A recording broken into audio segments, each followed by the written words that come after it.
अब आगे। ऋतिक आहार्य से कुछ डिस्कस करने आया था। काम होने के बाद उसने टेबल से फाइल उठाई और जाने के लिए मुड़ा। अचानक उसे कुछ याद आया। उसने अपनी कलाई पर बंधी घड़ी में वक्त देखा। उसने पीछे मुड़ते हुए कहा, बॉस, मैम की छुट्टी होने वाली है। उसकी बात सुनकर आहार्य, जिसकी नजरें लैपटॉप पर थी, उसे इत्ती की सुबह की हुई ब्लैकमेलिंग याद आई। अगर आपने अपने लविंग असिस्टेंट को जरा भी बचाने की कोशिश की तो मैं आपसे कभी बात नहीं करूंगी और फिर आप उन्हीं से शादी कर लेना। बॉस, उसने दोबारा आवाज दी तो आहार्य ने उसे देखा। तुम उसे जाकर पिक करो, मुझे कुछ इम्पोर्टेंट काम है। ऋतिक उसे देखने लगा। उसका शेड्यूल उसी ने तो बनाया था। आज उसे कोई जरूरी काम नहीं करना था, न ही उसकी कोई मीटिंग थी। जिस दिन उसके पास कम काम होता वो खुद से इत्ती को लेने जाता था। जाओ यहाँ से, वो थोड़ी ठंडे लहजे से बोला। Okay boss. शायद बॉस की मैम से लड़ाई हो गई होगी। कैबिन से जाते हुए उसने इस पॉसिबिलिटी के बारे में सोचा। इत्ती ने अपनी वॉच में देखा छुट्टी होने में आधा घंटा बचा था। उसने अपना बैग उठाया और बीच क्लास से चली गई। टीचर ने उसे जाते हुए एक नज़र देखा, फिर वापस से लेक्चर देने लगी। आंचल ने इत्ती को जाते देखा। वो भी जल्दी से अपना बैग उठाकर उसके पीछे चली गई। उन दोनों को बारी बारी जाता देख सुहानी ने मुंह ऐंठा। वो कभी अपनी क्लासेस स्किप नहीं करती थी। हाँ, इन दोनों का सही है। पढ़ाई नहीं भी करेंगी तब भी कुछ नहीं होगा। उसकी पकड़ पेन पर कस गई। सुहानी, अगर तुम्हें भी अपने दोस्तों के पास जाना है तो चली जाओ, लेकिन अगर क्लास में हो तो बोर्ड पर ध्यान दो। प्रोफेसर की सख्त आवाज सुन सुहानी अलर्ट हो गई। उसने बस सर हिलाया और बोर्ड की ओर देखने लगी। उसका मन उनकी बात सुनकर डूब गया। असल में इस कॉलेज में बहुत पार्टियालिटी होती थी, जिसका शिकार वो कई बार हुई थी, जैसा कि अभी हुई। इत्ती भागते हुए कॉलेज पार्किंग में आई। उसने दूर से ही एक लड़की को दूरी और पीठ किए खड़ा देख लिया था। मौनी दी, उसे आवाज देते हुए इत्ती जल्दी से उसके पास आ गई। भाभी सा, आपने सच में उस लड़की को ढूंढ लिया? वो कौन है? मुझे जल्दी से उससे मिलाइए, मैं उसे छोड़ूंगी नहीं। उसकी हिम्मत कैसे हुई मेरे ऋतिक जी पर डोरे डालने की? वो कुछ गुस्से तो कुछ दुखी लहजे में बोली। आंचल इत्ती के पीछे पार्किंग में आई तो उसने दूर से उसे किसी लड़की से बात करते देखा। आंचल में साइड से उसका चेहरा देखा। वो उस लड़की से कभी नहीं मिली थी। इसमें उस लड़की की क्या गलती? ये सारी गलती आपके ऋतिक जी की है। वो तो जानते हैं ना आपकी फीलिंग्स के बारे में, फिर क्यों वो उससे बात करते हैं? उन्हें तो मैं वैसे भी नहीं छोड़ूंगी। पहले आप मुझे उस लड़की से मिलाइए। आप कह रही थी ना वो आपके कॉलेज की है। कौन है? क्या मुझसे सुंदर है? बड़ी ही बेसब्री से उसने इत्ती से सवाल किया। हाँ। इत्ती ने अचानक थोड़ी दूर खड़ी आंचल को देखा। आंचल भी उन्हीं दोनों को देख रही थी, हालांकि वो उनकी बातें नहीं सुन पा रही थी। इत्ती ने आंचल की तरफ पॉइंट करते हुए कहा, हाँ, वो रही वो लड़की। आंचल जो दूर से उन्हें देख रही थी, उसे कुछ समझ नहीं आया। इत्ती ने उसकी ओर इशारा करते हुए उस लड़की से क्या कहा। मौनी की नज़र जैसे ही आंचल पर पड़ी, उसे देखते ही वो ऊपर से नीचे तक जलन से भर गई। सोचकर तो वो आई थी वो इस लड़की से बात करेगी, उसे समझाएगी, लेकिन उसे देखते ही वो सब भूल गई।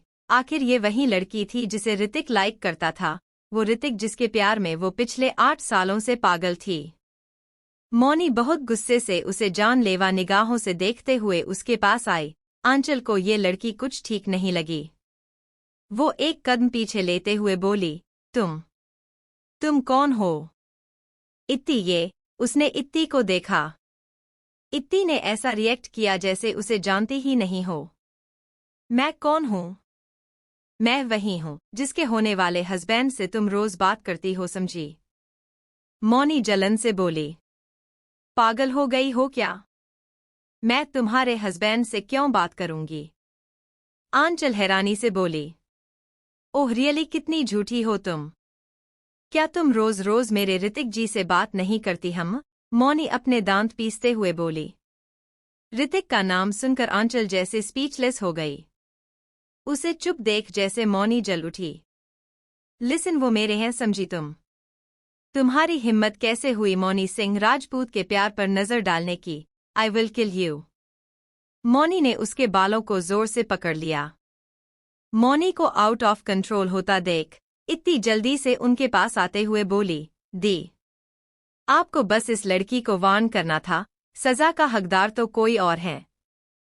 इत्ती ने किसी तरह से आंचल को मौनी से छुड़ाया, वो तो बस आंचल को उससे झूठ बोलने के लिए सबक से सिखाना चाहती थी। आहा, यार कौन है ये पागल लड़की? आंचल ने अपने सर के उस हिस्से को पकड़ा जहां से उसके बाल खींचने से दर्द कर रहे थे। क्या कहा तुमने मुझे? पागल? अभी दिखाती हूं मैं तुम्हें अपना पागलपन। आज के बाद अगर तुमने मेरे ऋतिक जी से बात करने की कोशिश की तो मैं तुम्हें पागल खाने पहुंचा दूंगी, समझी तुम? अभी के कभी उनका नंबर ब्लॉक करो।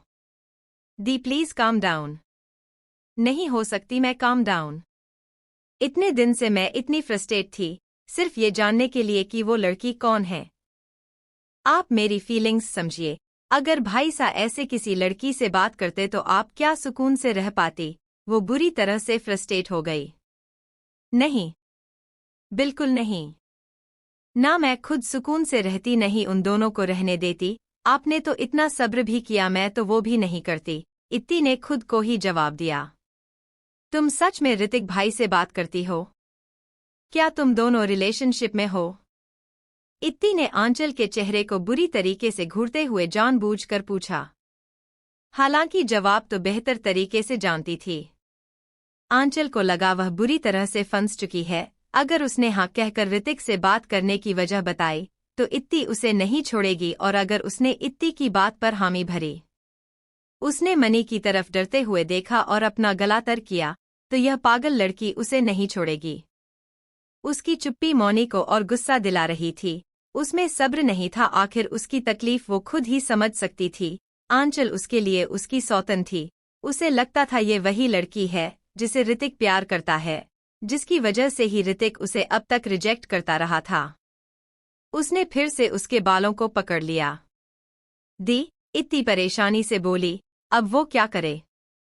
छोड़ो मुझे पागल लड़की। आंचल दर्द से चीखते हुए अपने बालों को उसकी पकड़ से छुड़ाने लगी। इत्ती को समझ नहीं आ रहा था वो क्या करें। तभी वहां एक कार रुकी।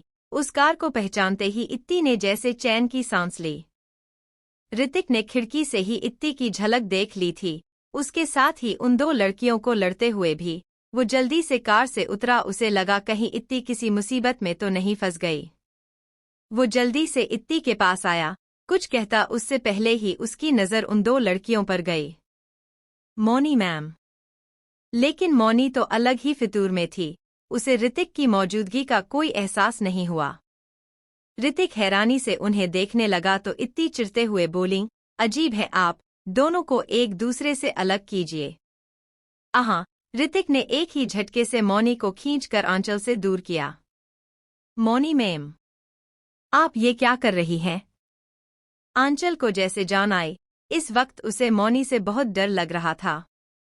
मौनी ने ऋतिक को देखा, अगले ही पल उसने उसके चेहरे पर जोर से एक थप्पड़ जड़ दिया। ऋतिक, यहाँ तक कि इत्ती और आंचल भी हैरान हो गए। आंचल तो इतना डर गई कि जल्दी से इत्ती के पीछे खड़ी हो गई। ऋतिक अपने गाल पर हाथ रखते हुए हैरानी से बोला, ये आप क्या कर रही हैं? उसके सवाल पर मौनी ने फिर हाथ उठाया, लेकिन इस बार ऋतिक तैयार था। उसने जल्दी से मौनी का हाथ पकड़कर बेचारगी से पूछा, एक थप्पड़ खाने के बाद मेरा आधा सच जानने का हक है। पूरा सच बताकर आप फिर मार लेना, मैं रोकूंगा नहीं। उसकी बात सुनकर मौनी का सारा गुस्सा जैसे गायब ही हो गया। वो पलकें झपकाते हुए उसे देखने लगी। ऋतिक उसे देखते हुए मुस्कुराने लगा। मालूम उसे कुछ नहीं था, लेकिन ये सिचुएशन उसके हक में थी। आखिर उसकी मौनी जी उसकी बाहों में थी। वाह, इनकी फ्लर्टिंग स्किल्स तो मेरे वाले से भी अच्छी हैं। इत्ती ने अपने होंठों को लिक करते हुए उन्हें देख रही थी। उसने धीरे से कहा था तो आंचल उसे देखने लगी। दी, आप इनसे पूछिए न। उसने थोड़ी तेज आवाज में कहा, जाहिर था वो आग लगा रही थी।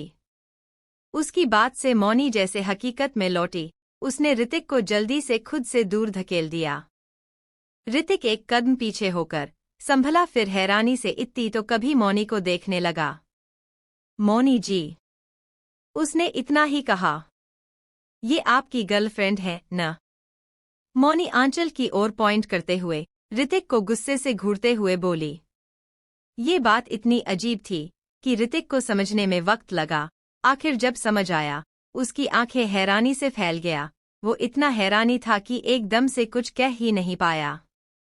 ये वही है न जिससे आप रोज रोज बात करते हैं, इसी की वजह से आप अब तक मुझे रिजेक्ट करते आए हैं न? आखिर तक आते हुए उसकी आवाज टूट गई, आंखों नम हो गई। ऋतिक चुप्पी इख्तियार किए उसे बस देख रहा था। आखिर वो क्या ही जवाब देता। अभी तक उसका ज़हन इस बात को कबूल ही नहीं कर पाया था। मौनी ने उसे चुप देखा तो पल भर में उसका दिल टूट गया। उसका सब्र जवाब दे गया। उसने अपनी मुट्ठी कसकर बनाते हुए सर झुका लिया। अगले ही पल सर उठाया तो उसकी आंखें आंसुओं से भरी थी। वो रुंधे गले से बोली, डोंट वरी, मुझे अब बुरा नहीं लगेगा। इनफैक्ट मुझे क्यों ही बुरा लगना चाहिए, मेरा हक क्या है? उसने अपने होंठ कांटे, फिर हिम्मत कर बोली, आज से मैं आपको बिल्कुल परेशान नहीं करूंगी, कभी नहीं। सॉरी, मैंने इतने सालों से आपको इरिटेट किया, जबरदस्ती खुद को आप पर थोपने की कोशिश की। शदीद तकलीफ से उसका गला दर्द करने लगा। आपकी गलती नहीं है, आपका क्या कसूर, आप मुझे पसंद नहीं करते, सारी गलती मेरी है जो मैंने इतने वक्त से आपको परेशान किया, आपको इरिटेट किया। बट अब मैं ऐसा कुछ नहीं करूंगी। You are free now. बिना वक्त गवाए वो तेज कदमों से निकल गई। ऋतिक बस उसकी कहीं बातों को सोचता रह गया। वो अभी तक अनजान था आखिर उसने किया क्या है। मौनी की बातें सुन खुद इत्ती और आंचल भी इमोशन हो गए थे। इत्ती ने नम आंखों से ऋतिक को अभी भी यहीं खड़ा देखा तो उस पर भड़कते हुए बोली, अब उनके पीछे जाइए, ये भी क्या हम लड़कियों को सिखाना होगा? आखिर मैंने किया क्या, कोई मुझे बताएगा? वो फ्रस्ट्रेट होते हुए बोला। इत्ती ने मुंह फेर लिया। ऋतिक परेशान जहन के साथ जल्दी से अपनी कार लेकर मौनी के पीछे चला गया। पार्किंग एरिया में बस आंचल और इत्ती ही बचे थे। कुछ देर की खामोशी के बाद आंचल इत्ती के कंधे पर हाथ रखते हुए बोली, यार। इत्ती ने उसका हाथ झटक उससे एक कदम दूरी पर खड़ी हो गई। तुम तो मुझसे बात करो ही मत, धोखेबाज कहीं की। मैंने तुम्हें अपना कितना अच्छा दोस्त माना था, क्या तुम मुझे बता नहीं सकती थी कि तुम ही वो हो जो मेरी सारी खबर उन तक पहुंचाती हो? आंचल का मुंह हैरानी से खुल गया। इत्ती उसे घूरते हुए बोली, अब मेरे सामने मुंह खोलो ही मत। बहुत मुंह फाड़ कर तुम मेरी खबर उन तक पहुंचाती थी ना? उसने अपनी कमर पर हाथ रखा, और मैं इडियट अपनी जासूस से ही अपने जासूस की जासूसी करने की बात कर रही थी। How stupid I am. तुम जरूर अकेले में मुझ पर हंसती होगी।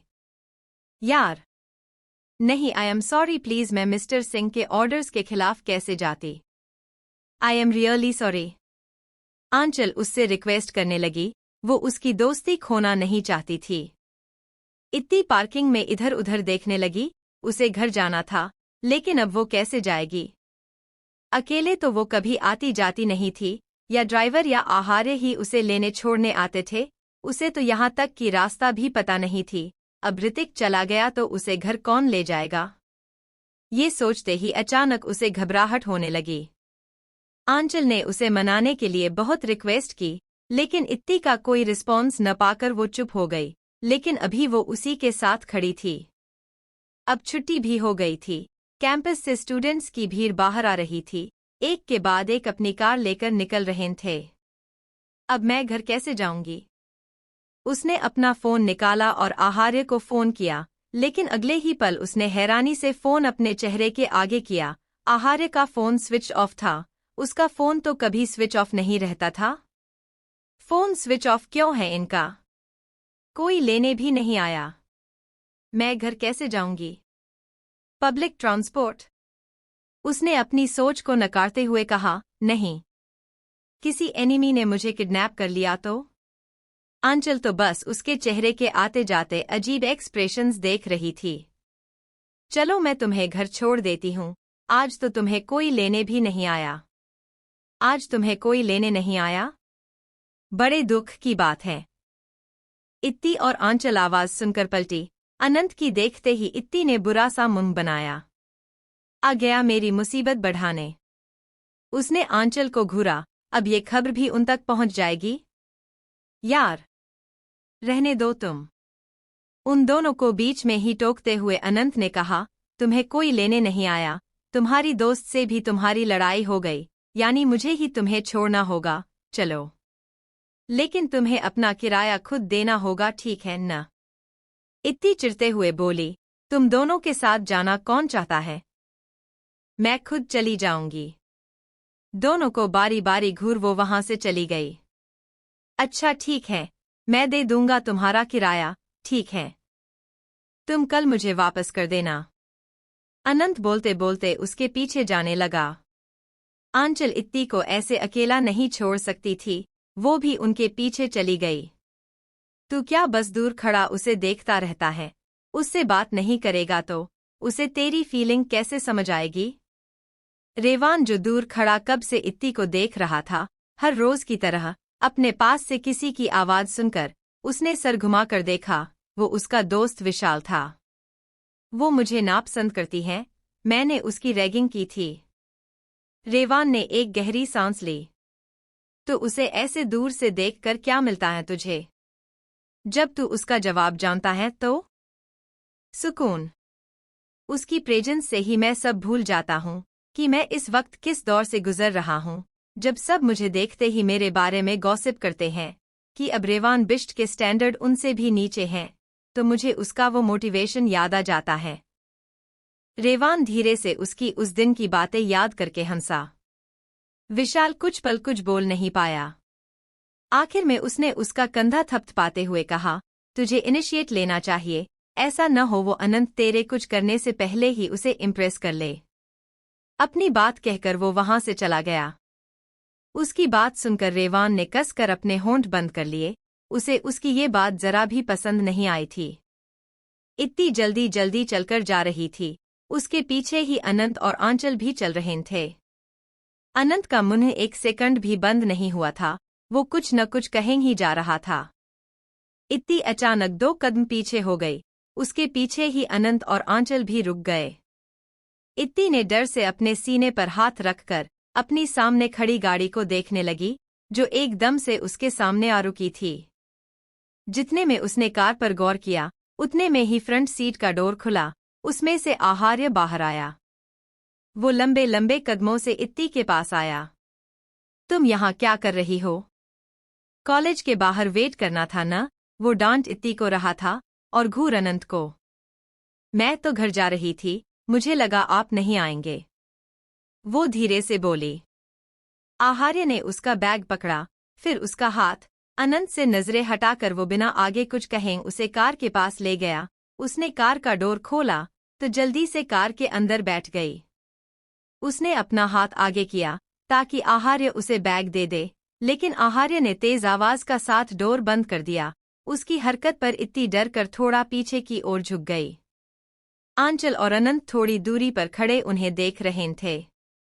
इतनी इंतजार में थी कि आहार्य कार में आकर बैठेगा, लेकिन इसके बजाय आहार्य ने अपने कदम अनंत की ओर बढ़ा दिया। उसे अपनी तरफ आता देख अनंत एक पल हड़बड़ा गया। उसे याद आया कैसे आहार्य ने उसका हाथ तोड़ दिया था। आहार्य अनंत के सामने आया, दोनों की हाइट बराबर थी। अनंत को घूरते हुए उसने डांट पीस कर कहा, stay away from my wife. Anant कुछ पल चुप रहा, फिर हल्का मुस्कुराते हुए बोला, मतलब अब भलाई का तो जमाना ही नहीं रहा, मैं तो उसकी हेल्प ही कर रहा था, तुम इतना इनसिक्योर क्यों हो रहे हो? उसे तुम्हारी हेल्प की कोई जरूरत नहीं है, उसने तल्खी से कहा। बिल्कुल थी, इससे पूछो। उसने आंचल की ओर इशारा किया तो आंचल हड़बड़ा गई। Don't be over smart in front of me. उसने अनंत का कॉलर पकड़ थोड़ा खींचा। उसके दूसरे हाथ में अभी भी इत्ती का बैग था। उसके खींचने पर अनंत एक कदम आगे आ गया, फिर भी वो मुस्कुराते हुए बोला, तुम तो बहुत शक्की हो। अच्छा, मुझ पर यकीन नहीं तो उसी से पूछ लेना। और तुम्हें ऐसा क्यों लगता है मैं तुम जैसी यूजलेस चीज के बारे में बात कर हमारा प्रेशियस वक्त बर्बाद करूंगा? शायद तुमने खुद को कुछ ज्यादा ही जरूरी समझ लिया। Remember that you are not. Aharya ने उसे जोर से पीछे ढकेल दिया। अनंत थोड़ा लड़खड़ाते हुए आंचल से टकरा गया। आहार्य पीछे मुड़कर वहां से चला गया। संभल कर अनंत आंचल से मुस्कुराते हुए बोला, थैंक यू। आंचल उसे घूरने लगी और उससे थोड़ा दूर खड़ी हो गई। अनंत ने आहार्य की जाती हुई कार को देखा, फिर अपने बालों में हाथ फेरते हुए बोला, ये कितना अजीब है न? वो अजीब नहीं, यहाँ अजीब तुम हो जो किसी और की वाइफ के साथ फ्लर्ट कर रहे हो। गुस्से से कहकर वो वहां से चली गई। फ्लर्ट?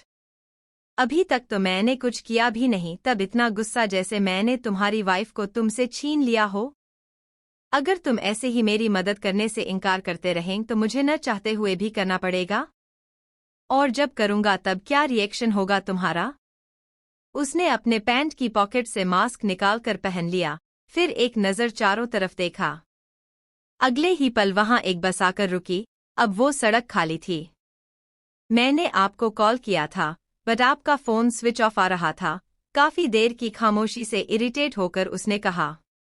उसकी बात सुनकर आहार्य ने आखिर उसकी ओर देखा, फिर अपनी पॉकेट से अपना फोन निकालकर देखा। वो सच में स्विच ऑफ था। इत्ती अपनी गर्दन ऊंची कर उसके फोन में देखते हुए बोली, देखा? गलती आपकी है। आहार्य ने उसे घूरा। Oh really? तुमसे कितनी बार कहा है, मेरा फोन फालतू कामों के लिए मत यूज किया करो।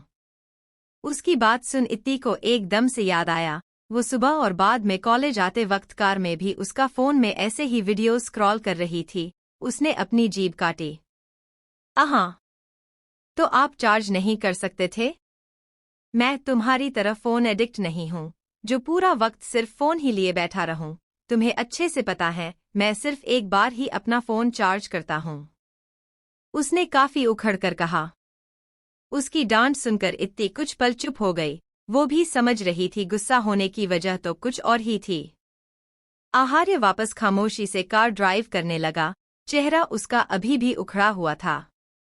इत्ती थोड़ा उसके पास खिसकते हुए बोली, मुझे लगा कोई मुझे लेने नहीं आएगा। आहार्य ने एक साइड कार रोक दी। वो भी ज्यादा देर तक खुद को कंट्रोल नहीं कर सकता था। उसने स्टीयरिंग पर हाथ रखे, उसे घूरते हुए कहा, और तुम्हें ऐसा लग भी कैसे सकता है? उसका संजीदा चेहरा देखा, इत्ती थोड़ा खिसकने लगी, लेकिन आहार्य ने हाथ बढ़ाकर उसकी बाजू पकड़ ली। बताओ? हाँ। आई मीन नहीं, आप आए नहीं तो मुझे लगा आप बिजी होंगे। तुम? अब मैंने क्या किया है? मैं तो बस घर ही जा रही थी, वो परेशानी से बोली। तुम ऐसी हरकतें क्यों करती हो? कभी ऐसा हुआ है कि मैंने तुम्हें काम की वजह से इग्नोर किया हो? इत्ती ने सर हिलाया। तो फिर? वो उसे गुस्से से देख रहा था, जिससे इत्ती को अपने ऊपर एक प्रेशर फील हो रहा था। वो एग्जॉस्ट होते हुए बोली, आप इसलिए गुस्सा हो रहे हैं, न कि मैंने उससे बात की, लेकिन मैंने नहीं की। आह! इत्ती अपने बाजुओं को देखने लगी जिसे आहार्य ने जोर से दबाया था। तुम्हारी नज़र में वो इतना जरूरी है? जो मेरा तुम पर गुस्सा होने की वजह तुम्हें वो लग रहा है? तो फिर? उसने इस बार चुप रहना ही बेहतर समझा। आगे से ऐसे ही कहीं भी मत चली जाना, जब तुम्हें रास्ता भी नहीं पता हो। आहार्य ने उसके बाजू से अपना हाथ हटाया। फिर सीधे बैठकर फिर से कार स्टार्ट कर दी। ओह! तो ये रीजन है, यानी आपको उस बात पर गुस्सा नहीं आया? उसने इनडायरेक्टली कहा। जाहिर था डायरेक्टली कहकर वो फिर से उसकी डांट नहीं सुनना चाहती थी। Of course not. मुझे यकीन है। इतनी बड़ी सी स्माइल के साथ जल्दी से उससे चिपक गई। Thank you. For what? आपने कहा ना आपको मुझ पर ट्रस्ट है। उसने सर उठाकर आहार्य को देखा। आहार्य संजीदा चेहरे के साथ सामने देखते हुए बोला, मैंने ऐसा कब कहा? मेरा मतलब था कि मुझे यकीन है खुद पर। इतने हैंडसम हस्बैंड के होते हुए तुम उस डॉग जैसी शक्ल वाले से क्यों बात करने लगी? इत्ती उसकी बात सुनकर हैरानी से चिल्लाते हुए बोली, मतलब आप अपनी तारीफ कर रही थे? मुझे लगा आपने मेरे लिए कहा। That's your fault cherry. इत्ती इस बात से भी हैरान थी कि आहार्य ने पहली बार किसी के लिए इस टाइप के वर्ड्स का यूज किया, वरना उसका ये अंदाज नहीं था।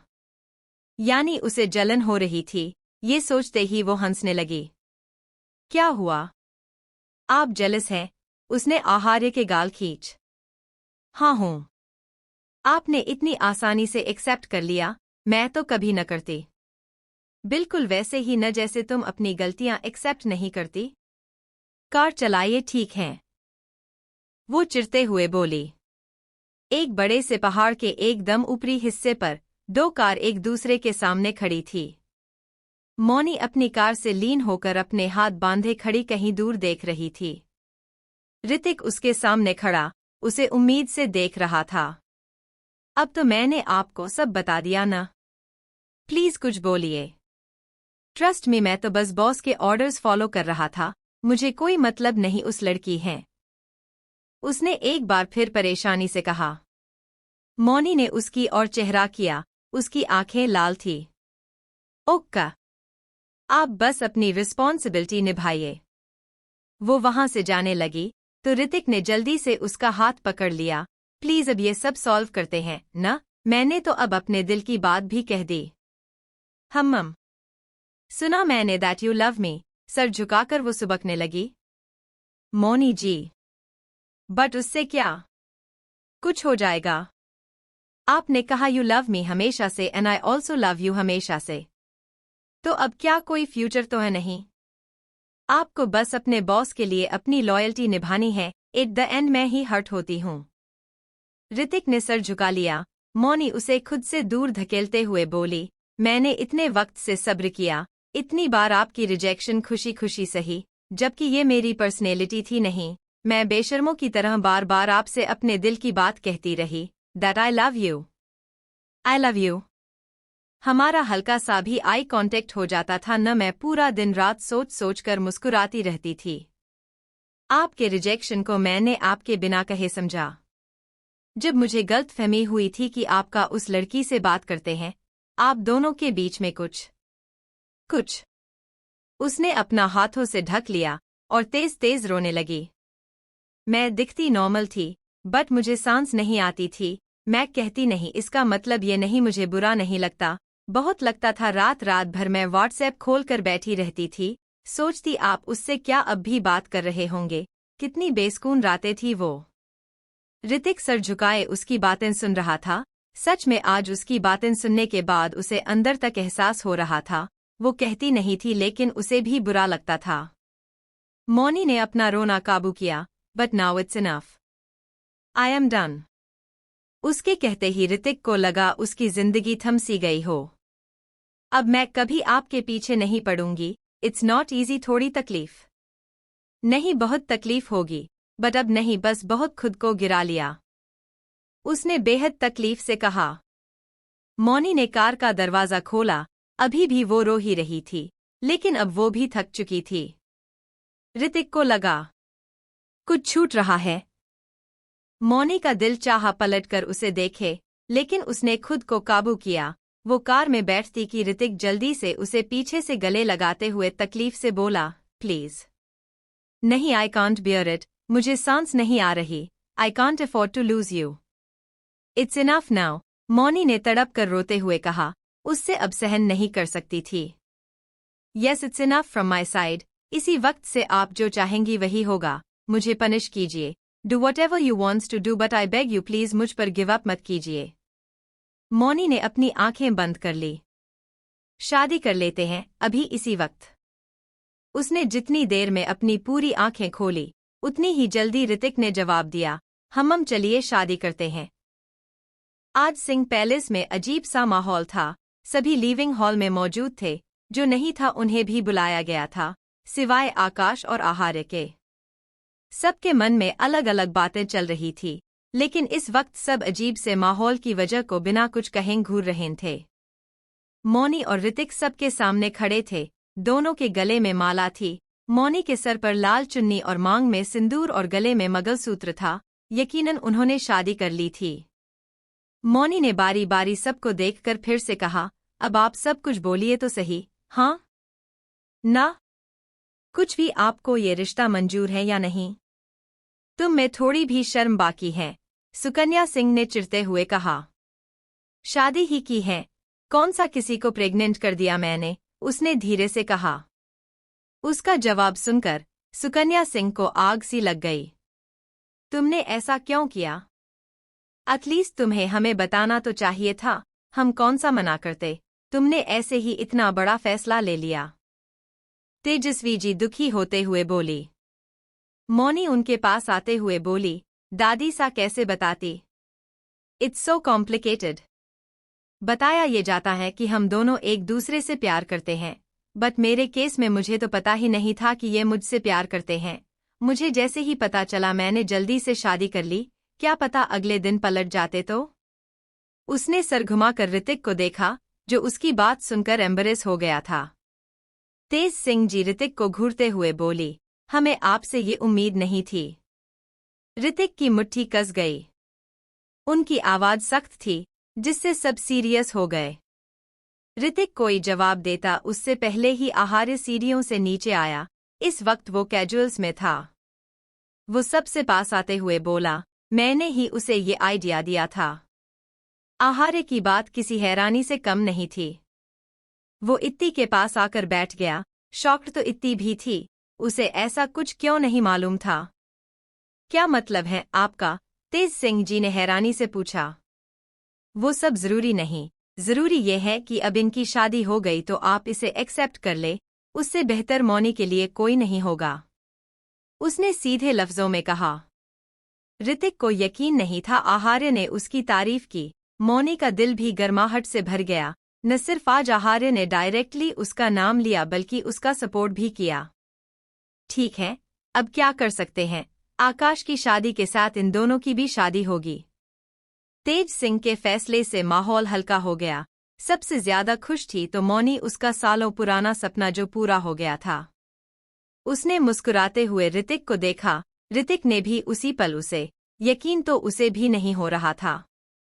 इत्ती ने आहार्य की स्लीव्स खींचते हुए धीरे से कहा, आपने मुझे क्यों नहीं बताया? आहार्य ने उसे देखते हुए वैसे ही धीरे से कहा, तुमने पूछा ही नहीं। इत्ती को बहुत गुस्सा आया।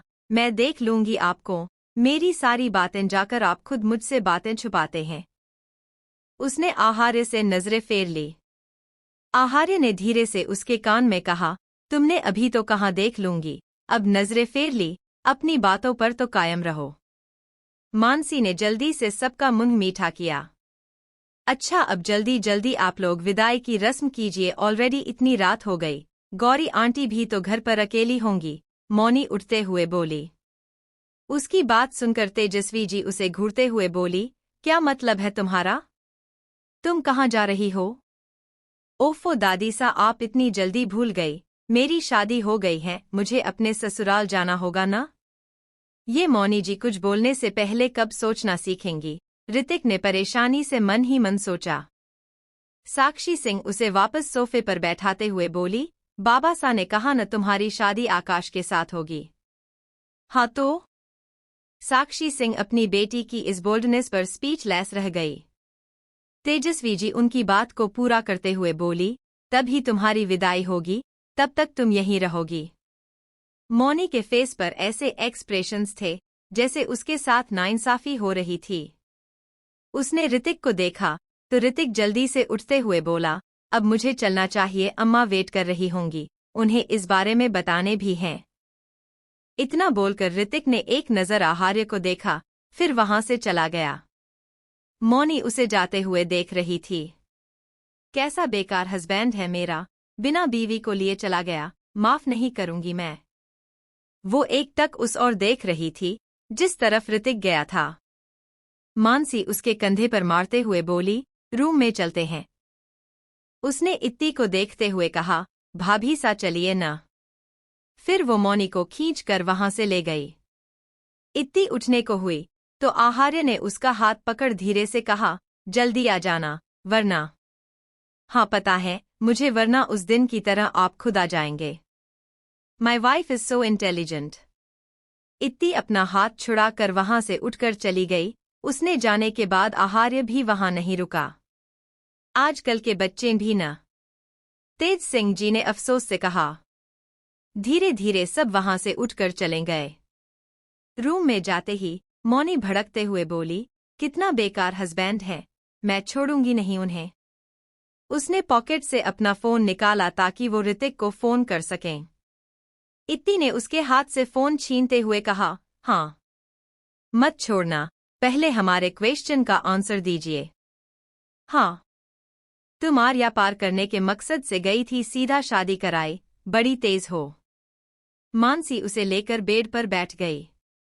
इत्ती भी उसकी हाँ में हाँ मिलाते हुए बोली, हम गई तो आप ऐसे थी जैसे दुनिया से जाने वाली हैं। हाँ, उस वक्त फीलिंग तो ऐसी ही थी, बट फिर उसने दोनों को स्टार्ट टू एंड सब बता दिया, जिसे दोनों बड़े गौर से सुन रहे थे। आखिर में वो अफसोस से बेड पर लेट गई। इत्ती और मानसी ने उसे देखा, उन्हें समझ नहीं आया वो अचानक दुखी क्यों हो गई। अब तो शादी हो गई न, तो आप दुखी क्यों हैं? इत्ती ने कंफ्यूज होते हुए पूछा। अम्मम्मा, भाभी सा एग्जैक्टली शादी हुई है, लेकिन सुहागरात तो अधूरी रह गई ना। अगर मुझे जरा भी एहसास होता कि ऐसा कुछ होगा तो मैं सुहागरात मनाने के बाद ही घर आती। उसकी आवाज से ही लग रहा था ये कोई मजाक नहीं, उसे सच में कितना अफसोस था। इत्ती और मानसी उसके इस अफसोस पर लाजवाब हो गए। मौनी ने दोनों की शक्लें देखी, मेरा दर्द आप दोनों नहीं समझ सकते।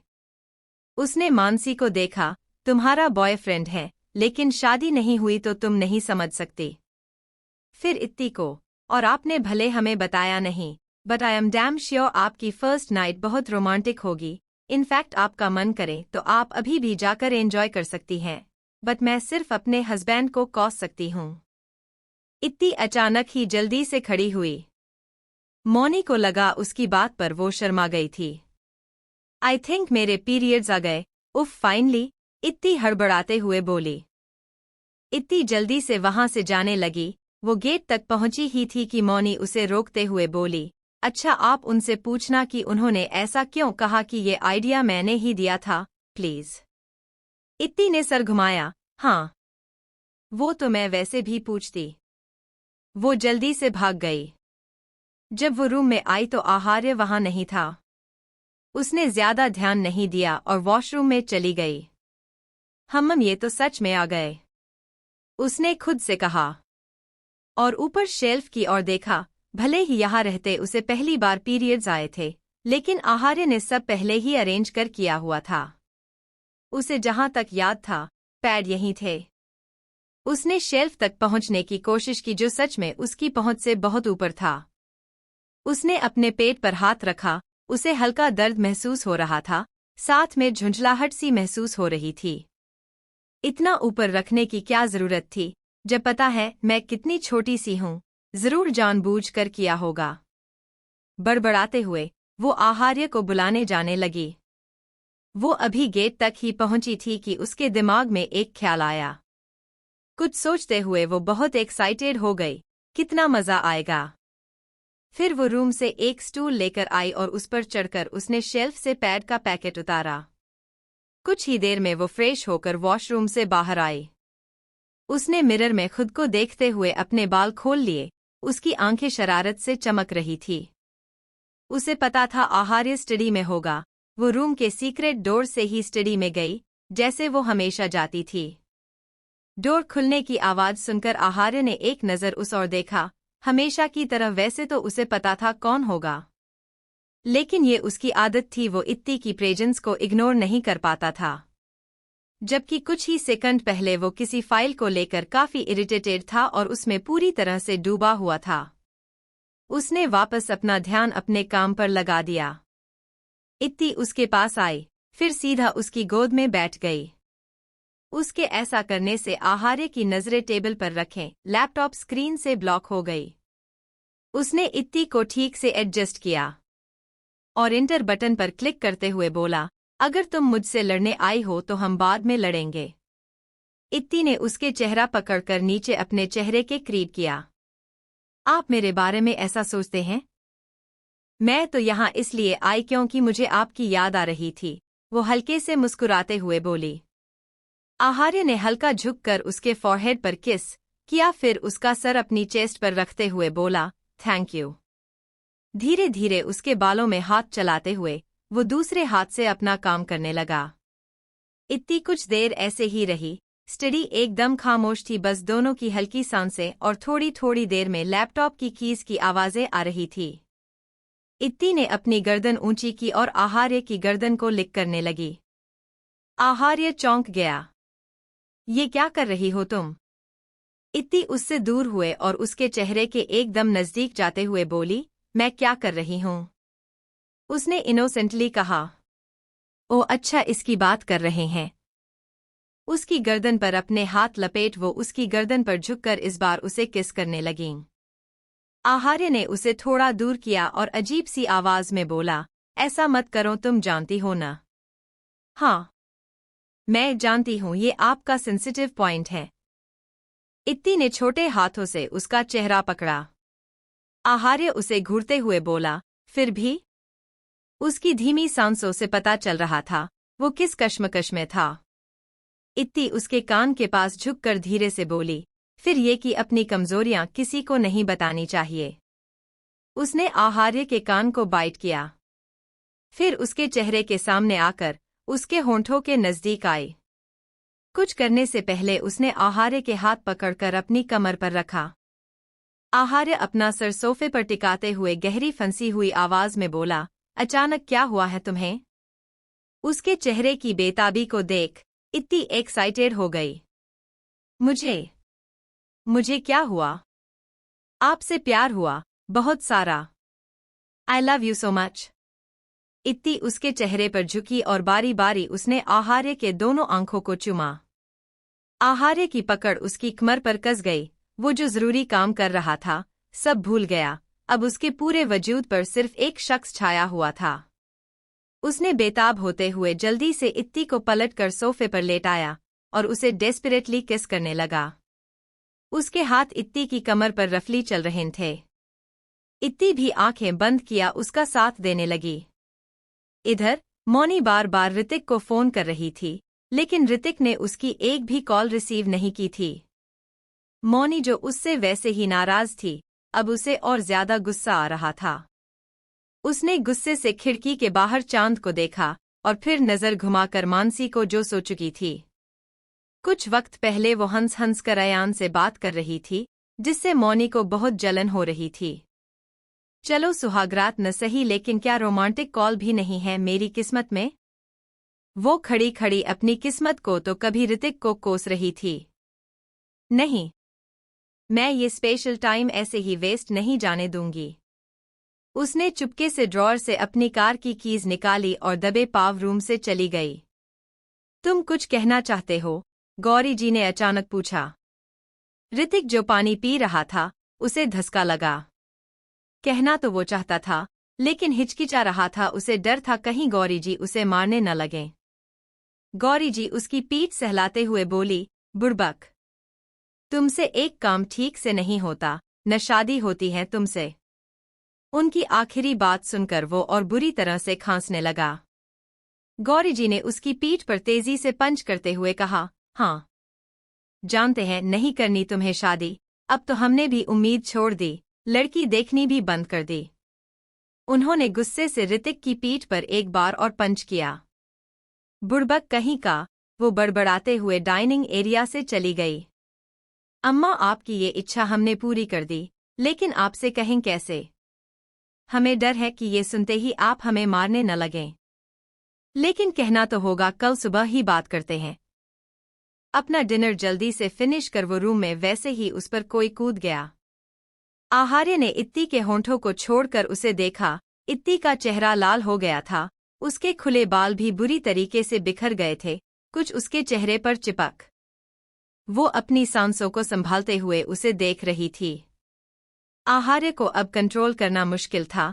कुछ पल उसे देखकर वो झुककर उसकी गर्दन को किस करने लगा। अम्मम्मम सुनिए। क्या लाइट? वो उसी तरह से किस करते हुए उसमें खोए हुए बोला। उसे लगा हमेशा की तरह इत्ती उसे इस मोमेंट पर रोककर लाइट बंद करने के लिए कहेगी। वो लगातार उसकी गर्दन पर किस कर रहा था। इत्ती ने अपने होंठ कांटे और गर्दन घुमाकर मुस्कुराते हुए बोली, अ पीरियड्स। इत्ती की बात सुनकर आहार्य ने एकदम से उसके चेहरा उसकी गर्दन से निकालकर उसे देखा। उसका नशा पल भर में चूर हो गया था। What? हम पीरियड्स आ गए। इत्ती ने गर्दन मोड़कर उसे देखते हुए इनोसेंटली कहा। आहार्य जो उसमें एकदम डूब चुका था, उसे वक्त लगा संभलने में। वो जल्दी से उसके ऊपर से उठा, फिर उसे ध्यान से बैठाते हुए बोला, तुम ठीक हो? और कब? तुम्हें ऐसा लग रहा है? जाओ जल्दी से चेक करके आओ। उसने इत्ती के जवाब का इंतजार भी नहीं किया और उसे जल्दी से अपनी गोद में उठा लिया। वो अभी 2 कदम चला ही था कि इत्ती जल्दी से छटपटाते हुए बोली, मैंने कर लिया चेक, ये तो आधे घंटे पहले की बात है। आहार्य एकदम से रुक गया। उसने सर झुकाकर उसे घूरा। इसका मतलब तुमने वो सब जानबूझकर किया? आहार्य ने बेहद चिढ़ी हुई आवाज में कहा। एक तो उसकी ख्वाहिश अधूरी रह गई थी, ऊपर से अब उसे मालूम हो रहा था ये सब उसकी शैतान वाइफ का ट्रैप था। इत्ती बेहद मासूमियत से बोली, हाँ ऐसा ही कुछ। अगले ही पल वो चीखते हुए नीचे गिर गई। वो अपनी कमर पकड़कर अपने सामने खड़े उस लंबे से आदमी पर भड़कते हुए बोली, आर यू मैड? गिराया क्यों मुझे? लग गई मुझे, पागल वागल है क्या आप? इसमें मेरी क्या गलती? पीरियड्स आ गए तो? वो अपनी गर्दन ऊंची कर उसे गुस्से से घूरते हुए कह रही थी। हाँ, तुम्हारी गलती नहीं है, मेरी ही गलती है जो मैं हर बार तुम्हारे ट्रैप में आ जाता हूँ। मैं समझ गया था कुछ गड़बड़ है, बट फिर भी मैं। आहार्य ने गहरी सांस ली। वो अभी भी खुद को कंट्रोल नहीं कर पाया था। आखिर आसान थोड़ी न था। इत्ती अभी भी वैसे ही बैठी हुई थी। उसे उम्मीद नहीं थी आहार्य उसे ऐसे गिरा देगा। अच्छा अब उठो, ड्रामा मत करो। मैंने जब तुम्हें छोड़ा तो मुझे ख्याल था नीचे कारपेट है। Get up. इत्ती जमीन को घूरते हुए नाराजगी से बोली, हाँ तो? आपने मुझे ऐसे नीचे पटक दिया, कितना इंसल्टिंग था ये। आई कांट टॉलरेट दिस, और ऊपर से ये तो ख्याल करते I am on my periods. कैसे जाहिल इंसान है आप। जरा भी अपनी बीवी की फिक्र नहीं है। आहार्य नीचे झुका और उसे अपनी गोद में उठाते हुए बोला, फिक्र है? इत्ती ने मुंह फुला लिया और आगे उसकी बात का कोई जवाब नहीं दिया। आहार्य ने उसे बेड पर लेटाया, फिर उसके बगल में लेट गया। इत्ती ने अपने चेहरे पर ब्लैंकेट डाल लिया, फिर भी वो महसूस कर सकती थी कि आहार्य उसके बगल में आकर लेट गया है। वो ये भी महसूस कर सकती थी वो उससे कुछ दूर था। उसने अपने चेहरे से ब्लैंकेट खींचा, फिर उठकर बैठ गई। आहार्य ने अपनी आंखों से अपना बाजू हटाया। उसे बैठा देख उसने पूछा, क्या हुआ? आप इतने दूर क्यों सो रहे हैं? 1 मिनट, मेरे पीरियड्स हैं, इसलिए न। कितनी छोटी सोच है आपकी, मुझे तो उम्मीद। आहार्य ने बैठते हुए जल्दी से उसके मुंह पर हाथ रखा। दिमाग खराब हो गया है तुम्हारा? इसकी वजह भी तुम हो। अभी कुछ देर पहले जो तुमने मुझे सिड्यूस किया, अब अगर मैं तुम्हारे पास आया तो मैं खुद को कंट्रोल नहीं कर पाऊंगा। कुछ भी सोचती हो। इतना कहकर उसने इत्ती के मुंह से हाथ हटाया। ओह, मैं तो पता नहीं क्या क्या सोच रही थी। क्योंकि तुम बेवकूफ हो। अच्छा अब ऐसा भी नहीं है। कहते हुए इत्ती दोबारा लेट गई। आहार्य भी इस बार उसके पास लेट गया। मुश्किल था अपने जज्बातों को काबू करना, लेकिन न जाने वो क्या सोच लेगी। दर्द हो रहा है? आहार्य ने सीलिंग को देखते हुए पूछा। अभी तक तो नहीं। ठीक है, सो जाओ। इतना कहकर आहार्य ने आंखें बंद कर ली। इत्ती दोबारा जल्दी से उठकर बैठ गई। पहले मेरी एक बात सुनो। आहार्य ने दोबारा आंख खोलकर आंखों के इशारे से पूछा, क्या? अगर मैं आप पर गुस्सा करूं या बदतमीजी करूं तो माइंड मत कर, it's just my mood swings. Aharya कुछ देर चुप रहा, फिर दोबारा अपनी आंखें बंद करते हुए बोला, डोंट वरी। गुस्सा करना, जिद, ये सब तो तुम नॉर्मल डेज में भी करती हो, अब मैं यूज्ड टू हो चुका हूं। इत्ती मुंह खोले बस उसे देखती रह गई। वो कुछ देर तक ऐसे ही बैठी रही। उसने ध्यान दिया वो सो चुका था। यकीनन वो थक गया था। इत्ती ने हल्के से उसके फोरहेड पर किस किया, फिर उसके चेहरे को छूते ही धीरे से बोली, my husband, I love you. और फिर बेड से उठकर लाइट बंद की। रूम में एकदम अंधेरा छा गया। वो लगभग भागते हुए जल्दी से बेड पर चढ़कर आहार्य से चिपक कर सो गई। किसी के ऐसे कूदने से ऋतिक 2 कदम पीछे हो गया। उसने जल्दी से खुद को और उस शख्स को संभाला। मौनी जी, आप यहाँ? इतनी रात को? ऋतिक उसकी कमर को होल्ड करते हुए बोला। मौनी ने भी अपने पैर उसकी कमर पर लपेट लिए। क्यों नहीं आना चाहिए था? गलती कर दी आकर? मौनी लगभग उस पर चीखते हुए बोली। ऋतिक जल्दी से 1 कदम अंदर आया। अब वो अपने रूम में था। उसने जैसे तैसे डोर बंद किया। मौनी बंदर के बच्चे जैसी चिपकी उसे घूर रही थी। मौनी जी, कहते हुए ऋतिक रुक गया। उसकी नज़र अपने बेड पर गई। बिस्तर पर गुलाब की पंखुड़ियां बिखरी हुई थी। उसने हैरानी से मौनी को देखा। मौनी उस पर से उतरकर ज़मीन पर खड़ी होते हुए बोली, रास्ते में आते हुए मुझे एक फ्लावर शॉप दिखी थी। मैंने एक बुके लिया था, बट आपका वेट करते हुए मैंने बुके को कब मसल दिया मुझे मालूम ही नहीं चला। फिर मैंने उन पेटल्स को बिस्तर पर फैला दिया। अब डायरेक्टली इनडायरेक्टली आपको देना ही था ना? यकीन नहीं आता तो वो देखिए रेपर। उसने एक कोने की ओर इशारा किया जहां बुके का रेपर पड़ा था। ऋतिक ने वहां नहीं देखा। उसने मौनी को पीछे से हाक कर लिया। Finally you are my wife. Mouni उसे दूर धकेलते हुए बोली। हाँ, वही वाइफ न जिसे आप ऐसे ही छोड़कर आ गए थे। जरा भी नहीं सोचा क्या बीत रही होगी नई नवेली शादीशुदा लड़की के दिल पर। कॉल भी नहीं उठाया। वो मानसी जब बयान से बात कर रही थी, पता है मुझे कितनी जलन हो रही थी। अब तो मुझे रिग्रेट हो रहा है। ऋतिक ने जल्दी से उसे अपने पास खींचते हुए कहा, अब रिग्रेट करने का कोई फायदा नहीं। मौनी ने उसके कंधे पर अपनी कोहनी रखी और ईविल की तरह मुस्कुराते हुए बोली, ये रिग्रेट भी सिर्फ मेरा है, जिसे मैं सारी जिंदगी करूंगी। अब भूल जाओ अपनी आज़ादी। मौनी किसी डायन से कम नहीं है। एक बार पीछे पड़ गई तो मरने के बाद भी नहीं छोड़ती। ऋतिक उसकी बात पर मुस्कुराया। उसने उसका हाथ अपने कंधे से उठाकर अपने हाथ में लेते हुए उसे बेड के करीब ले जाकर उस पर बैठा दिया। फिर खुद उसके पैरों के पास नीचे बैठकर उसका हाथ अपने हाथ में लेते हुए बोला, भूल गया अपनी आज़ादी? आप नाराज हैं न? उसने उसका हाथ सहलाते हुए पूछा। हाँ थी, बट अब नहीं हूं। मौनी ने नॉर्मल होते हुए कहा। मुझे आपकी यही बात सबसे अच्छी लगती है। क्या मैं किसी भी बात को ज्यादा देर तक माइंड नहीं करती? ऋतिक ने हाँ में सर हिलाया। हाँ, मैं ऐसी ही हूँ, किसी भी चीज को ज्यादा वक्त तक खुद पर हावी नहीं होने देती। इसलिए तो आपको इतनी जल्दी माफ कर दिया। अगर ग्रजेस रखती तो आपको उतना ही तड़पाती जितना आपने मुझे तड़पाया। ऋतिक उसका हाथ थामे उसे सहलाते हुए उसकी बातें सुन रहा था। मैंने आपको बहुत हर्ट किया है न? अब आप जितना चाहे मुझे हर्ट करना मुझे मंजूर है। Leave it. अभी तो कहा मैं ग्रजेस नहीं रखती। अचानक ही उसने ऋतिक का कॉलर पकड़कर उसे बेड पर बैठाया। ऋतिक के लिए वो अनप्रिडिक्टर थी, कब क्या कर दे। आज पता है क्या है? उसने ऋतिक को घूरते हुए पूछा।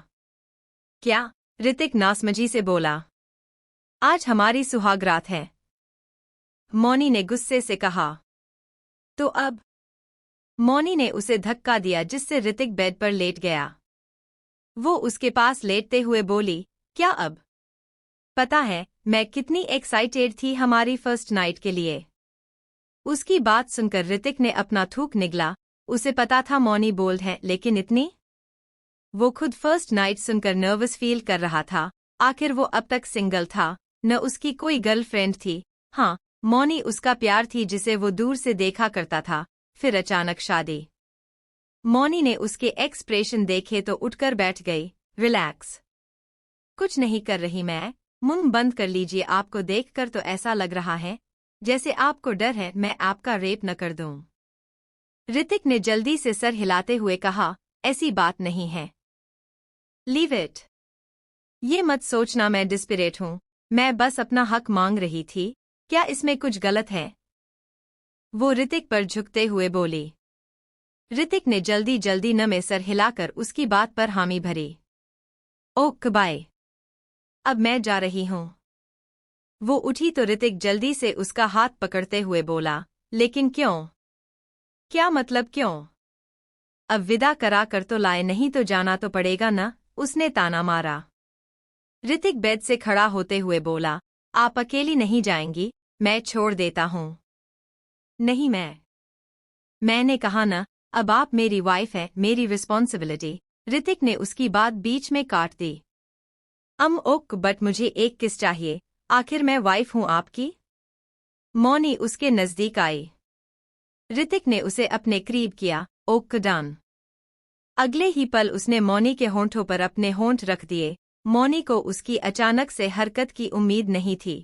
वो थोड़ा झिझकी, फिर वो भी उसका साथ देने लगी। देर रात इत्ती की नींद टूटी। उसने महसूस किया उसके पेट में बहुत तेज दर्द हो रहा था। वो खुद में सिकुड़ सी गई। इत्ती ने कुछ वक्त बर्दाश्त किया, फिर धीरे से उठकर बैठ गई। उसने ध्यान रखा कि आहार्य उठ न जाए। वो बेड से उठी और वॉशरूम में चली गई। इत्ती के जाते ही आहार्य को खालीपन का एहसास हुआ। उसने जल्दी से अपनी आंख खोली तो रूम में अंधेरा था। उसने हाथ बढ़ाया ताकि इत्ती को अपने पास खींच सके, लेकिन अगले ही पल उसने महसूस किया बिस्तर का वो साइड खाली थी। वो जल्दी से उठकर बैठ गया। उसने साइड टेबल लैंप जलाया तो बेड के आसपास कुछ रोशनी हो गई। आहार्य ने देखा वो बेड पर अकेला था। वो जल्दी से बेड से उतरकर बाथरूम का डोर नॉक करते हुए बोला, तुम ठीक हो? हाँ, इत्ती ने अंदर से जवाब दिया। आहार्य वहीं खड़ा उसका वेट करने लगा। कुछ ही देर में इत्ती बाथरूम से बाहर आई। वो थकी हुई सी लग रही थी। उसका हाथ पेट पर था, यहाँ तक कि उसका चेहरा भी उतरा हुआ था, जिसे आहार्य ने बालकनी के डोर से आ रही रोशनी से साफ देखा। उसने इत्ती के कंधे पर हाथ रखते हुए फिक्र से पूछा, क्या हुआ? इत्ती ने धीरे से रोनी सी आवाज में कहा, पेट में बहुत तेज दर्द हो रहा है और इस बार इतने गैप में आए तो मुझे बहुत अजीब सा फील हो रहा है। I can't tolerate it. इत्ती ने उसके चेस्ट पर सर रख लिया। उसे सच में अंदर से बहुत अजीब सा फील हो रहा था, शायद ओवरफ्लो की वजह से। आहार्य ने उसका सर सहलाया। उसका वो हाथ हल्का कांप रहा था। वो उसे दर्द में बिल्कुल नहीं देख पा रहा था। भले ही वो जानता था ये कॉमन है, लेकिन उसे तकलीफ में देखकर वो अंदर ही अंदर बहुत पैनिक कर रहा था। हाँ, हॉस्पिटल चलते हैं, उसने मुश्किल से कहा। और अगले ही पल उसे अपनी गोद में उठा लिया। नहीं, हॉस्पिटल नहीं, इसके लिए कोई हॉस्पिटल थोड़ी जाता है।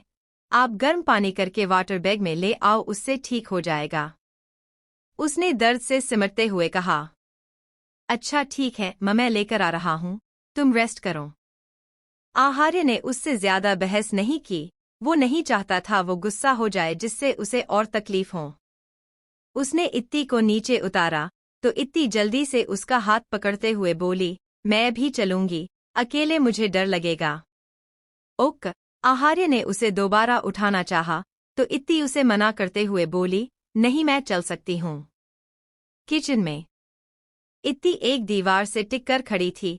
उसके हाथ में वाटर बैग था जिसे उसने अपने पेट के निचले हिस्से पर रखा हुआ था। वो आहार्य को देख रही थी जो उसके लिए दूध बॉयल कर रहा था। चलते हैं न, मुझे नहीं पीना दूध, उसने परेशान होते हुए कहा। उसे दूध कुछ खास पसंद नहीं था। बस चलते हैं। उसने एक ग्लास में दूध निकाला और उसे ट्रे में रखकर उठा लिया। चलो, ये दूध भी हमारे साथ जाएगा। हाँ, जाएगा, अब चलो, तुम काफी देर से खड़ी हो। आहार्य ने उसे बेड पर बैठाया और दूध का ग्लास उसके आगे करते हुए बोला, जल्दी से पियो। पीना पड़ेगा? और कोई ऑप्शन नहीं है, इत्ती ने उसे प्लीजिंग नजरों से देखते हुए कहा। यही one and only last option है। उसने ग्लास इत्ती को पकड़ा दिया। इत्ती के पास कोई ऑप्शन नहीं था। वो जानती थी उसकी कोई ट्रिक इस मामले में उस पर नहीं चलने वाली। वो धीरे धीरे एक सिप लेने लगी। आहार्य ने हॉट वाटर बैग उठाया और उसके पेट पर थोड़ी देर रखकर फिर हटा देता और यही चीज दोहराता। तुमने मुझे उठाया क्यों नहीं? तुम्हें तो अंधेरे से डर लगता है न? उसने एक हाथ से इत्ती के बाल ठीक करते हुए पूछा। इत्ती ने आंखें ऊपर कर उसे देखा।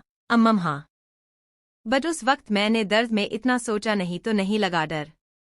अब ऐसा मत करना, मुझे उठा देना, उसने सॉफ्टली कहा और हाथ बढ़ाकर उसके अपर लिप पर लगे दूध को अपने अंगूठे से साफ करने लगा। मुझे लगा आप सो रहे हैं, इसलिए मैंने डिस्टर्ब नहीं किया, लेकिन आप तो उठ ही गए। अब मुझे चुपके से भागना हो तो मैं भाग भी नहीं सकती। My bad luck. उसने आखिर में दुखी चेहरा बनाया, फिर हंस पड़ी। आहार्य बस मुस्कुरा दिया। वो क्या कहता जब उसने देखा इत्ती बेड पर नहीं थी तो उस एक सेकंड वो डर सा गया था।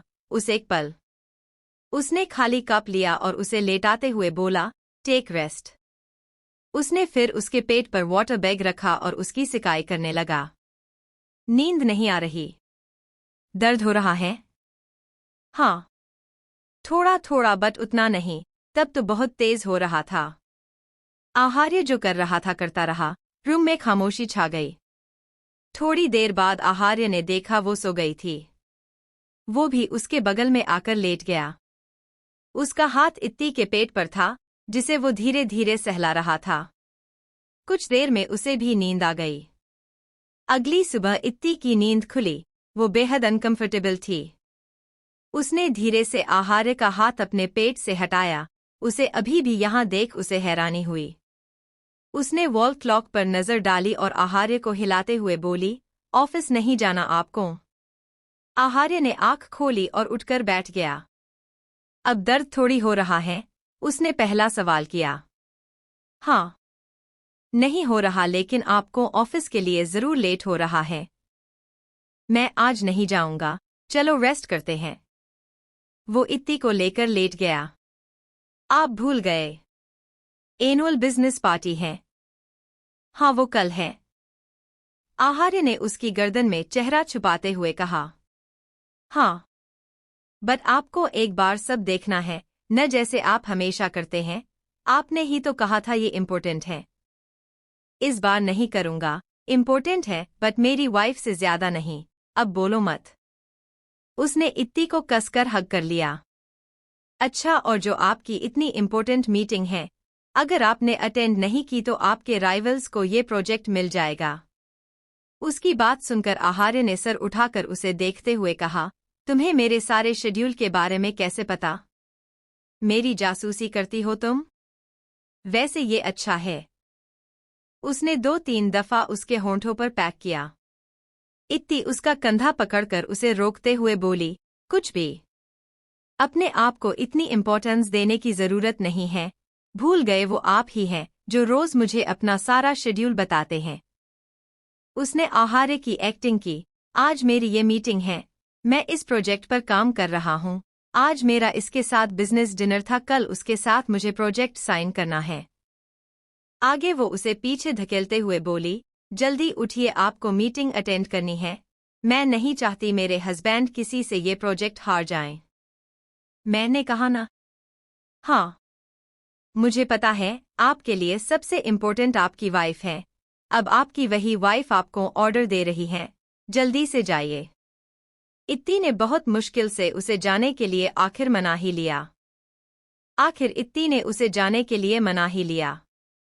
आहार्य मिरर के सामने खड़ा होकर रेडी हो रहा था। मिरर से वो कंटिन्यू इत्ती को देख रहा था, जो लेटे लेटे अपने फोन में कुछ देख रही थी। उसने सर घुमाकर उसे देखा, फिर अपनी स्लीव्स को फोल्ड करते हुए इत्ती के पास आया। इत्ती के हाथ से फोन लेकर वो उसके ऊपर छाते हुए बोला, मैं न जाऊं तो कैसा रहेगा? इत्ती ने उसके गर्दन पर हाथ लपेटकर उसे अपने थोड़ा नजदीक झुकाया। बिल्कुल अच्छा नहीं रहेगा, आपको जाना ही पड़ेगा नाओगो। इतना कहकर उसने हल्का सा सर उठाकर उसके फॉरहेड पर किस किया। आहार्य सीधा खड़ा होते हुए बोला, टेक केयर। इतना कहकर वो मुड़ गया। My phone. इत्ती जल्दी से उठी और उसका हाथ पकड़कर उसने आहार्य के हाथों से अपना फोन ले लिया। मेरे जाने से तो तुम्हें ऐसी बेचैनी नहीं हुई? तुम हमेशा इस फोन को मुझसे ज्यादा इम्पोर्टेंस क्यों देती हो? वो नाराज सा बोला। आप जेलस हो रहे हैं? हाँ, हो रहा हूँ। अब जल्दी से बताओ, मैं ज्यादा इम्पोर्टेंट हूँ या ये फोन? उसे ऐसे खड़ा देख इत्ती को लगा नहीं उसका जवाब सुने बगैर जाने का कोई इरादा था। वो जल्दी से अपना फोन साइड में रखते हुए प्यार से बोली, ऑफ कोर्स आप। वो तो मुझे एक कॉल करनी थी, बस इसलिए लिया। That's my girl. Take care. उसने जाने से पहले उसके सर को सहलाया और फिर वहां से चला गया। उसके जाते ही इत्ती की नज़र अपने फ़ोन पर गई, लेकिन अब उसका फ़ोन चलाने का कोई दिल नहीं था। वो लेट गई और कुछ ही देर में दोबारा सो गई। ऋतिक ब्रेकफास्ट करते हुए सोच रहा था वो बात की शुरुआत कैसे करें। गौरी जी किचन से आई और उसके प्लेट में पराठा रखते हुए बोली, तुम कुछ कहना चाहते हो? कल से देख रहे हैं कुछ परेशान से हो। देखो, कोई बात है तो कह दो, हम इतने भी बुरे ना ही हैं कि हमारा बेटा हमसे कुछ कहने के लिए इतना परेशान हो जाए। हम थोड़ा स्ट्रिक्ट हैं लेकिन। वो अम्मा हमने नशा शादी कर ली, ऋतिक ने जल्दी से कह दिया। गौरी जी बोलते बोलते रुक गई और बेयकीनी से उसे देखने लगी। ऋतिक उनके जवाब का इंतजार कर रहा था। आखिर में गौरी जी जोर जोर से हंसने लगी। ऋतिक को कुछ समझ तो नहीं आया, इसलिए वो भी झूठी हंसी हंसने लगा। हमने दो बातें का कही, तुम तो ओवर फ्रेंडली हो गए, कितना बेकार मजाक कर दिए, वो हंसते हुए बोली। उन्होंने एक चेयर खींची और जैसे ही उस पर बैठने वाली थी, ऋतिक एक बार फिर बोला, अम्मा हम सच कह रहे हैं, हमने सच में शादी कर ली। ऋतिक ने इतना ही कहा था कि गौरी जी बेहोश होकर गिरने लगी। वो तो अच्छा था, वक्त रहते ऋतिक ने उन्हें थाम लिया। वो बेहद घबरा गया। उसने कई बार उन्हें पुकारा लेकिन उन्होंने कोई रिस्पॉन्स नहीं किया। कुछ देर बाद गौरी जी बेड पर बेहोश लेटी थी। एक डॉक्टर उन्हें चेक कर रही थी। शायद शॉक लगा है, इनकी उम्र हो गई है, आपको सोच समझ कर कोई बात कहनी चाहिए। डॉक्टर उन्हें चेक करते के बाद ऋतिक को समझाने के लहजे में बोली। इन्हें होश कब तक आएगा? ऋतिक ने सवाल किया। थोड़ी देर में आ जाएगा, डोंट वरी। डॉक्टर वहां से चली गई। ऋतिक बेड के थोड़ी दूर पर खड़ा उन्हें देख रहा था। उसे खुद पर गुस्सा आ रहा था, उसे ऐसे डायरेक्ट नहीं कहना चाहिए था। ऋतिक सोफे पर अपना सर पकड़कर बैठ गया, उसे बेहद दुख हो रहा था। ए बबुआ! ऋतिक ने आवाज सुनी तो जल्दी से सर उठाकर देखा, गौरी जी को होश आ चुका था। गौरी जी ने इशारे से अपने पास बुलाया। ऋतिक जल्दी से उनके पास आया और उनका हाथ पकड़ते हुए बोला, अम्मा हमें माफ कर दो, आप नहीं चाहेंगी तो हम उनसे रिश्ता नहीं रखेंगे। उसने इतना ही कहा था कि गौरी जी उसे मारते हुए बोली, का कहा? फिर से कहना। शादी करके रिश्ता नहीं रखोगी? तुम हमारे बेटे हो भी कि नहीं? ऋतिक जल्दी से बेड से उठते हुए बोला, आप शोक से बेहोश हो गए थी। ए पागल वागाल हो तुम? हम तो खुशी से बेहोश हुए थे। ऋतिक दोबारा उनके पास बैठते हुए बोला, सच में? आपको कोई प्रॉब्लम नहीं है इस रिश्ते से? लो, हमें का होगी?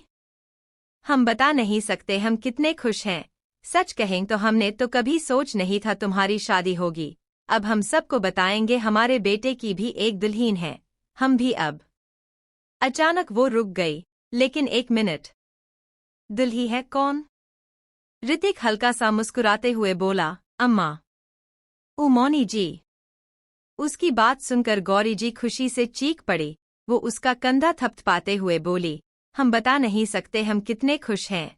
हमें मौनी बहुत पसंद थी, हम चाहते थे हमारी बहू वहीं बने। ए बिटुआ, हम सच में बहुते खुश हैं। गौरी जी ने उसके माथे पर किस किया। ऋतिक अपने ज़बान पर हाथ फिरते हुए बोला, अम्मा एक बात कहें, हमने जो कुछ देर पहले कहा कि हम उस लड़की से रिश्ता तोड़ देंगे, वो तो हमने ऐसे ही तुम्हारा दिल रखने के लिए कहा था, हम ऐसा कुछ करने वाले नहीं थे। गौरी जी उसके कंधे पर मारते हुए बोली, बुड़बक कहीं का। जाओ हमारे लिए एक अच्छी सी साड़ी निकालो, हम आज सब फाइनली करके आएंगे।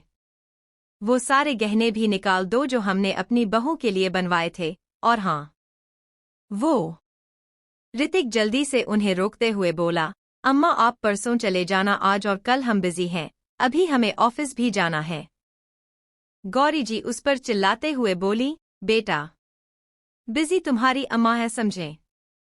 जो कहा है करो, हमें न सिखाओ। इतना कहकर वो लेट गई। ऋतिक क्या ही कर सकता था, वो भी उनके बताएं काम को करने लगा। मानसी अपने रूम में खड़ी खुशी खुशी रेडी हो रही थी, उसे आज अयान से मिलने जाना था। अचानक ही कोई डोर खोलकर अंदर आ गया। मानसी से पलट कर देखा तो सुकन्या सिंह को देखकर बोली, माँ सा क्या हुआ, आप आज इतने गुस्से में क्यों हैं? सुकन्या सिंह उसके पास आते हुए बोली, तुम्हें पता है उस ऋतिक की माँ आने वाले हैं आज। हाँ तो उन्हें तो आना ही था ना, इसमें आप क्यों गुस्सा हैं? इतना कहकर मानसी अपने होंठों पर लिपस्टिक अप्लाई करने लगी। मुझे उससे कोई मतलब नहीं है, मुझे तुमसे मतलब है। मैं तुम्हें समझाने आई हूँ कि तुम उस मौनी की तरह किसी ऐरे गेरे असिस्टेंट से शादी करके मत आ जाना। तुम्हारे भाई ने कम नाक नहीं कटाए हैं हमारी, पता नहीं कैसी लड़की से शादी करने जा रहा है। वो तो अच्छा है, मैंने सब संभाल लिया। मानसी ने सब करना बंद कर उनसे सवाल किया, क्या मतलब है आपका? मतलब कि आकाश उस लड़की से शादी करने जा रहा था जिसकी माँ की इतनी खराब हिस्ट्री है, और वो उस इत्ती के घरवालों के रहमो करम पर पल रहे हैं। एक तो वैसे ही मेरे बेटे को उसके हिस्से का कोई हक नहीं मिला, सब कुछ आहार्य का है। अब उसकी बीवी भी उस आहार्य की बीवी से हैसियत में कम थी, मैं कैसे बर्दाश्त करती? इसलिए मैंने अच्छे से उस कीर्ति का ब्रेनवॉश कर दिया है। अब एक बार मेरी बहू यहाँ आ जाए, देखना कैसे इस घर की इकलौती बहुरानी की हेकड़ी निकालती है। मौनी ने जैसे जैसे उसकी बात सुनी उसका दिमाग गर्म हो गया। वो गुस्से से बोली, माँ सा आप क्यों करती हैं ऐसा? ये सब प्लानिंग प्लॉटिंग, इससे घर का माहौल खराब होगा। और रही बात कीर्ति भाभी की, वो कितनी टैलेंटेड हैं, आप ये तो देखिए, क्यों दोनों बहनों के बीच के रिश्ते खराब कर रही हैं। और इतनी भाभी सा उन्होंने आपका क्या बिगाड़ा है? शी इज जस्ट टीनेजर, आप उनके बकवास बंद करो समझी तुम, और मेरी एक बात ध्यान से सुनो, किसी ऐरे गेरे के प्यार में मत पड़ जाना। सुकन्या जी उसे वार्निंग देते हुए बोली। मानसी गुस्से से खड़ी होते हुए बोली, आप कब समझेंगी? पहले आप हम भाई बहनों में मिसअंडरस्टैंड क्रिएट करने की कोशिश करती थी, जब उसमें कामयाब नहीं हो पाई तो अब इस घर की बहुओं में कराने की कोशिश कर रही हैं जो आपस में बहनें हैं। इतना कहकर वो वहां से पैर पटकते हुए चली गई। उसके इस एटीट्यूड का सुकन्या सिंह पर कोई असर नहीं पड़ा। वो मिरर में खुद को घूरते हुए बोली, ये लोग समझते क्यों नहीं हैं? ये सब मैं इन लोगों के लिए ही तो कर रही हूँ। खैर इस बार मैंने जो सोचा है मैं करके ही रहूंगी। ऋतिक काफी लेट ऑफिस पहुंचा था।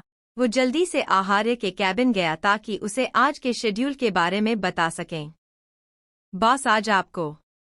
आहार्य उसे रोकते हुए बोला, आज मैं बस मिस्टर श्रीवास्तव के साथ मीटिंग करूंगा, सब कैंसिल कर दो। ऋतिक हैरान होते हुए बोला, लेकिन बॉस कल एनुअल पार्टी है, आपको सब कुछ रिचेक करना है। वो सब तुम कर लो, मुझे जल्दी घर जाना है। ऋतिक का चेहरा उतर गया, यानी उसे ओवरटाइम करना होगा। लेकिन उसने तो सोचा था आज वो मौनी को डिनर पर लेकर जाएगा। बॉस मुझे कुछ काम है, उसने हिचकते हुए कहा। आहार्य ने फाइल से नजरें उठाकर उसे देखा, ठीक है। Thank you so much boss, Hrithik ने बेहद खुशी से कहा। हाँ, बस जाने से पहले मेरे लिए एक न्यू असिस्टेंट हायर कर देना। बेहद कैजुअल अंदाज में कहकर उसने अपना ध्यान अपने काम में लगा लिया। उसकी बात से ऋतिक की बोलती बंद हो गई। सॉरी बॉस, मैं देख लूंगा सब, आखिर उसने मन मारकर कहा। इतनी गहरी नींद में सो रही थी, लेकिन किसी के बार बार डोर नॉक करने से उसकी नींद टूट गई। उसके लिए आंखें खोलना भी मुश्किल था। उसे एहसास हुआ जैसे उसके जिस्म में जान ही न बची हो। जो भी था यकीनन बड़ा डेस्परेट था। वो बार बार दरवाज़ा नॉक किए जा रहा था। इतनी मुश्किल से बेड से उठी वो अभी भी नींद में थी। उसने जैसे ही दरवाज़ा खोला, मौनी जल्दी से अंदर आ गई। उसने इतनी फुर्ती से ये किया कि इत्ती की नींद ही उड़ गई। इस रूम में आने का सौभाग्य तभी प्राप्त होता है जब इस रूम का मालिक यहाँ न हो। इत्ती ने चिढ़ते हुए कहा, क्या मतलब? मालिक न सही मालकिन तो मौजूद हैं। मौनी उसकी डल वॉइस सुनकर उसे गौर से देखते हुए बोली, आपकी तबीयत खराब है क्या? आपका चेहरा उतरा हुआ है और आवाज भी डल है। कुछ नहीं, बस पीरियड्स हैं, मुझे बहुत लो फील हो रहा है। इत्ती जाकर बेड पर बैठ गई। मैं आपके लिए कुछ खाने के लिए लाऊं? No it's okay. वैसे आपके हाथ में क्या है? इत्ती ने उसके हाथ में पकड़े बैग की ओर देखते हुए पूछा। ओह हाँ, मौनी को जैसे याद आया वो जल्दी से उसके पास बैठते हुए बोली, नीचे मेरी होने वाली सासू माँ आई है, प्लीज आप मेरी इस साड़ी को पहनने में हेल्प कीजिए न, मुझे साड़ी पहननी नहीं आती और बाकी सभी नीचे उन्हीं के साथ हैं। मानसी भी पता नहीं कहाँ चली गई। इत्ती ने उबासी लेते हुए कहा, आप गलत इंसान के पास आई है, मुझे साड़ी पहनना नहीं आता। मौनी हैरान हो गई, लेकिन आपने शादी के बाद 1-2 बार साड़ी पहनी है। वो तो मुझे उन्होंने पहनाई थी, वरना मुझे ये सब नहीं आता। उसके जवाब से मौनी और ज्यादा हैरान हो गई, भाई सा को ये सब आता है? वाओ यार, ऐसा कुछ नहीं है, उन्हें भी नहीं आती थी, उन्होंने फोन से देखकर पहनाई एंड आखिर में कहा, अच्छे से सीख लो, नेक्स्ट टाइम तुम्हें ट्राई करना है तो प्लीज ट्राई कीजिए ना। आप ही मेरी आखिरी उम्मीद है, प्लीज मेरी प्यारी सी भाभी सा, उसने इत्ती का हाथ प्यार से सहलाते हुए कहा। इत्ती अपना हाथ पीछे लेते हुए बोली, मुझसे नहीं होगा, आप जीन्स में चली जाइए न, उन्होंने 1000 दफा आपको देखा है, it's not big deal. Mouni चिढ़ते हुए बोली, आप फिर क्यों इतनी संस्कारी बन के आई थी? जब हम आपको देखने गए थे, आप भी लोअर टी शर्ट में आ जाती। मेरा प्लान तो लोअर टी शर्ट में आने का था, वो तो मासा का डर था। इतना कहकर वो लेट गई। मौनी कुछ सोचकर बेड से उठते हुए बोली, ठीक है आप रेस्ट कीजिए, आपके पीरियड्स हैं, वरना कुछ दिन पहले तो हमें लग रहा था आप प्रेग्नेंट हैं, लेकिन अफसोस टेस्ट नेगेटिव था। भाई सा को पता है इस बारे में? इत्ती ने सुना तो जल्दी से बेड से उठते हुए बोली, आपने कहा था आप इस बारे में किसी को नहीं बताएंगी। उसने जल्दी से मौनी का हाथ पकड़ उसे रोक लिया। ठीक है बट अंडरस्कोर। ओक मैं कोशिश करती हूँ, इत्ती ने बेमन से कहा। ओ आप कितनी अच्छी हैं सच में, मौनी ने खुशी से उसके गाल खींचे, जिसे इत्ती ने झटक दिया।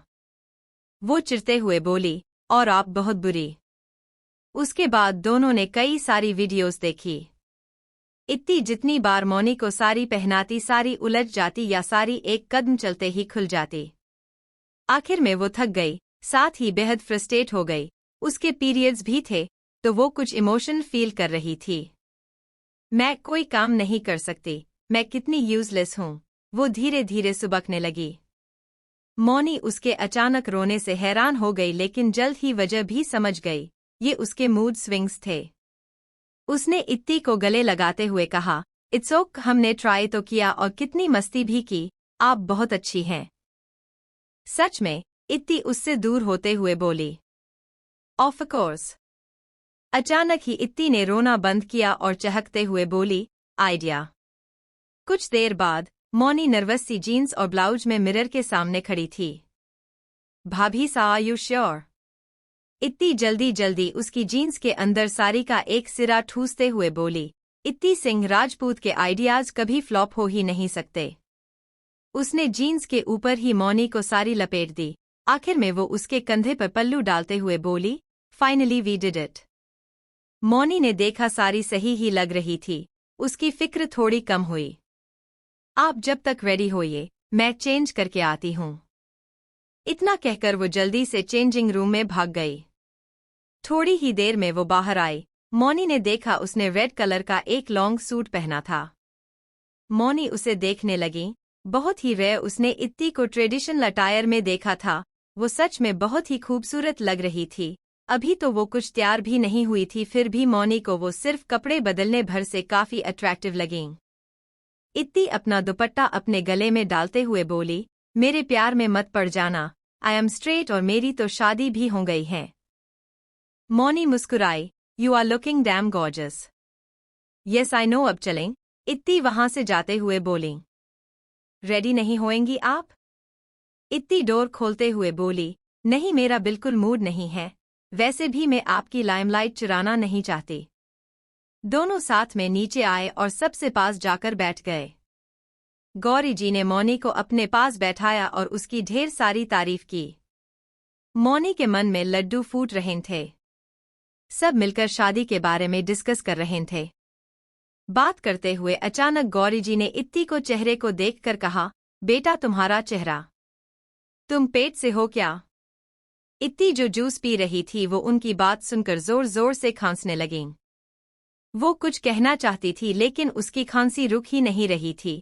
खांसते खांसते उसका चेहरा लाल हो गया। तेजस्वी सिंह लगातार उसकी पीठ थपथपाते हुए उसे शांत कर रही थी। गौरी जी के सवाल पर सुकन्या जी के चेहरे पर अजीब एक्सप्रेशन सा गए। वो घूर घूर कर इत्ती को देखने लगी। आखिर इत्ती थोड़ा संभली तो मौनी ने गौरी जी को देखते हुए कहा, नहीं भाभी सा के तो पीरियड्स चल रहे हैं। उसकी बात पर इत्ती घूर कर उसे देखने लगी। किसी ने गौर नहीं की, लेकिन ये सुनकर जैसे सुकन्या सिंह के चेहरे पर सुकून आ गया, वहीं तेजस्वी सिंह की आंखों में नाखुशी थी। फिर भी उन्होंने मुस्कुराते हुए पूछा, बेटा तुम ठीक हो? इत्ती ने सर हिलाया। गौरी जी माफी मांगते हुए बोली, हमें माफ करना बेटा, तुम्हारा चेहरा देखकर हमें लगा कि तुम पेट से हो। इत्ती ने मुस्कुराते हुए कहा, कोई बात नहीं, आप माफी मत मांगिए। शाम ने वक्त इत्ती अपने रूम में आई। उसने अपने गले से दुपट्टा निकालकर बेड पर फेंका और वॉशरूम में चली गई। रूम में आते ही वो बेड पर लेट गई। वो बहुत रेस्टलेस सा फील कर रही थी। उसमें इतनी भी हिम्मत नहीं थी कि वो अपने कपड़े बदले। लेटते ही उसे नींद भी आ गई। अभी 10 ही मिनट गुजरे थे कि उसके रूम का डोर खुला और आहार्य अंदर आया। उसके एक हाथ में उसका ऑफिस बैग और दूसरे में कई सारे पेपर बैग्स थे। उसे उम्मीद थी इत्ती हमेशा की तरह बेड पर अजीब पोजीशन में लेटी या बैठी फोन चला रही होगी, लेकिन बेड पर नजर जाते ही उसकी नजरें थम सी गई। उसने सारा सामान वहीं छोड़ दिया। उसे एहसास ही नहीं हुआ। वो बेड के पास आया और उसे देखने लगा। आहार्य की नज़र उसके लाल रंग के दुपट्टे पर गई जो बेड के दाईं ओर ऐसे ही पड़ा था और वो खुद लाल सूट में सिकुड़ कर सोई हुई थी। उसके बाल तकिए पर ऐसे ही बिखरे थे जिसे समेटने की उसमें हिम्मत ही नहीं थी। आहार्य उसे ऊपर से नीचे तक देखते हुए जैसे मेस्मराइज हो गया था। सच ही है, जिससे आप प्यार करते हो वो बिखरी सी हालत में भी दुनिया की सबसे हसीन लड़की लगती है, और अगर वो थोड़ा सा सज ले तो यकीनन आपकी बर्बादी है। आहार्य की नज़र उसके गले पर जाकर रुकी, जिसमें पहना उसका मंगलसूत्र नीचे की ओर लटक रहा था। क्योंकि वो करवट लेकर सोई थी, उसकी गर्दन पर कुछ नीले बैंगनी निशान थे जो वक्त के साथ हल्के पड़ गए थे। ये निशान उसी ने इत्ती को दिए थे।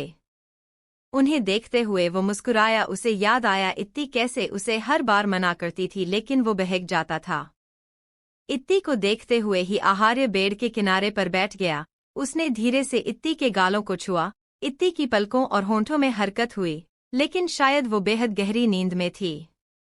उसके होठों की हल्की सी हरकत से आहार्य का गला जैसे सूखने लगा। वो और काबू नहीं कर पाया। अगले ही पल वो उसके ऊपर झुका और उसके होठों पर किस करने लगा। वो इत्ती की हालत के बारे में बिल्कुल भूल ही गया था। उसके दिल की ख्वाहिश तो बहुत आगे तक थी। इत्ती को लगा वो ख्वाब देख रही है, लेकिन जैसे ही उसे एहसास हुआ उसे सांस नहीं आ रही, उसने डर से जल्दी से अपनी आंखें खोली और एकदम से आहार्य को धक्का दे दिया। आहार्य जो एकदम उसमें डूबा था, वो उसके धक्का देने से पीछे होते हुए बैठ गया। इत्ती भी जल्दी से उठकर बैठ गई। उसका दिमाग अभी भी नींद की वजह थोड़ा सुस्त था, लेकिन उसके चेहरे पर घबराहट थी। उसने जब आहार्य को देखा तो रिलैक्स होते हुए बोली, आप हैं? मैं तो डर ही गई थी। मेरे अलावा तुम्हारे इतने करीब कौन हो सकता है? कहते हुए आहार्य उसके करीब आया और दोबारा उसे किस करने लगा। इत्ती ने भी उसे रेजिस्ट नहीं किया। अपना हाथ उसके कंधे पर कसते हुए वो भी उसका साथ देने लगा। जल्द ही आहार्य ने उसके होंठों को छोड़ा और उसकी गर्दन पर किस करने लगा। इत्ती ने उसके कंधे को छोड़ा और उसके बालों में हाथ चलाने लगी। इस वक्त तो वो खुद ही खुद के बारे में भूल गई थी। आहार्य धीरे से उसके ईयरलोब पर किस करते हुए बोला, बहुत ही ज्यादा ब्यूटीफुल लग रही हो तुम इस रेड ड्रेस में, बिल्कुल रेड चेरी की तरह, and I desperately वांना eat this cherry. उसके हर लफ्ज ने इत्ती का चेहरा भी उसकी पहनी रेड ड्रेस की तरह लाल कर दिया।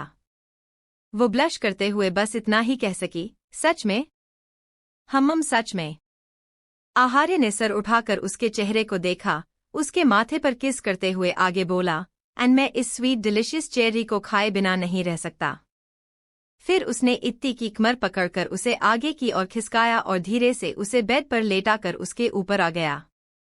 उसने एक एक करके जल्दी ही अपनी शर्ट के सारे बटन्स खोले और उसे निकालकर ऐसे ही बेड के नीचे फेंक दिया। इत्ती उसे देखते हुए बार बार अपना गला तर कर रही थी।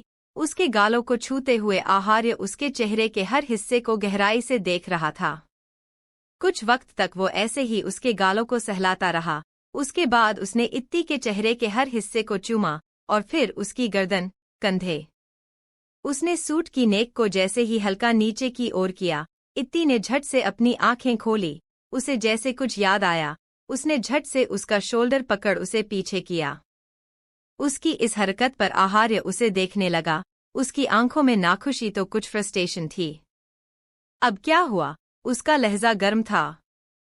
पीरियड्स, उसने धीरे से कहते हुए उसे याद दिलाया।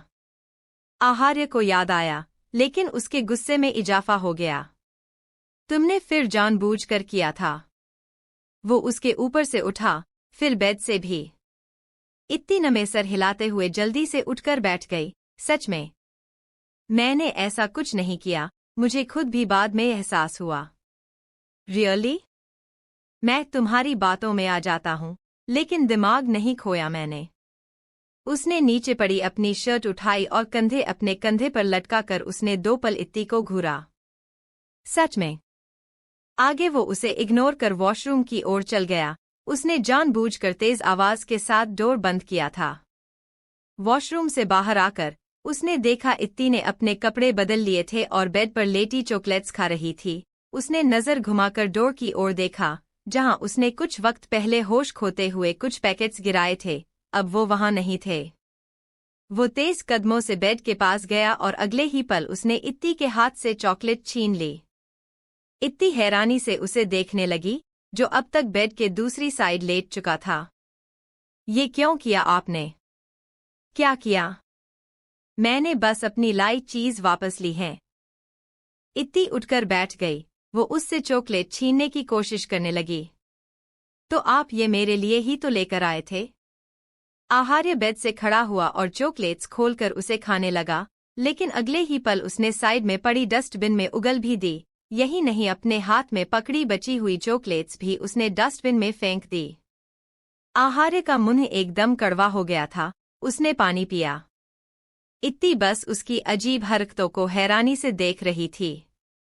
वो वापस बेड पर लेटते हुए बोला, पता नहीं तुम इन्हें कैसे खाती हो?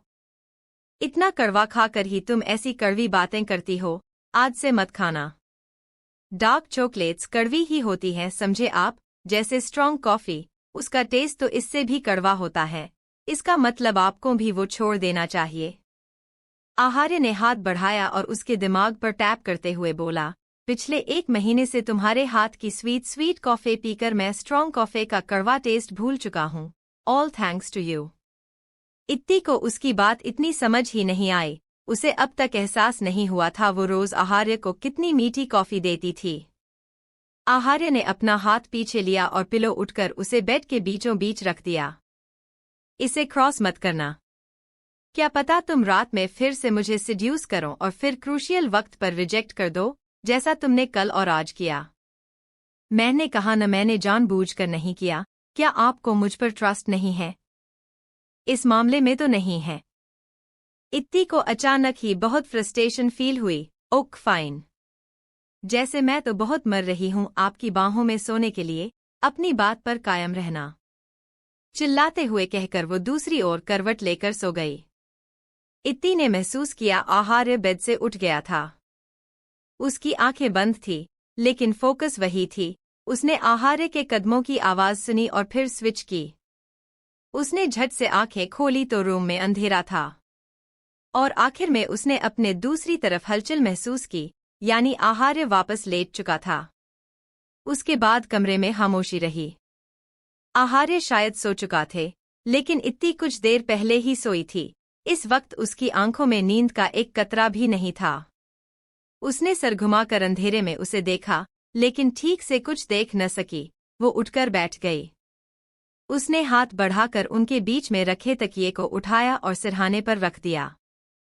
फिर वो उसके नजदीक गई और एकदम उससे चिपक कर लेट गई। अगले ही पल आहार्य ने उसे अपने ऊपर खींच लिया। इत्ती हैरानी से सर उठाकर उसके चेहरे को देखने की कोशिश करने लगी, यानी वो जाग रहा था। आहार्य ने उसका सर वापस अपनी चेस्ट पर रखा और उसके सर पर किस्से किया। उसने कुछ लगा नहीं, नहीं इत्ती ने वो भी उसे कसकर हाक करके न जाने कब सो गई। ऋतिक अभी भी ऑफिस में ही था। अभी उसने ज्यादा काम नहीं किया था। अभी वो गेस्ट लिस्ट चेक कर रहा था। उसने पन्ना पलटा, उसी वक्त उसका फोन बजा।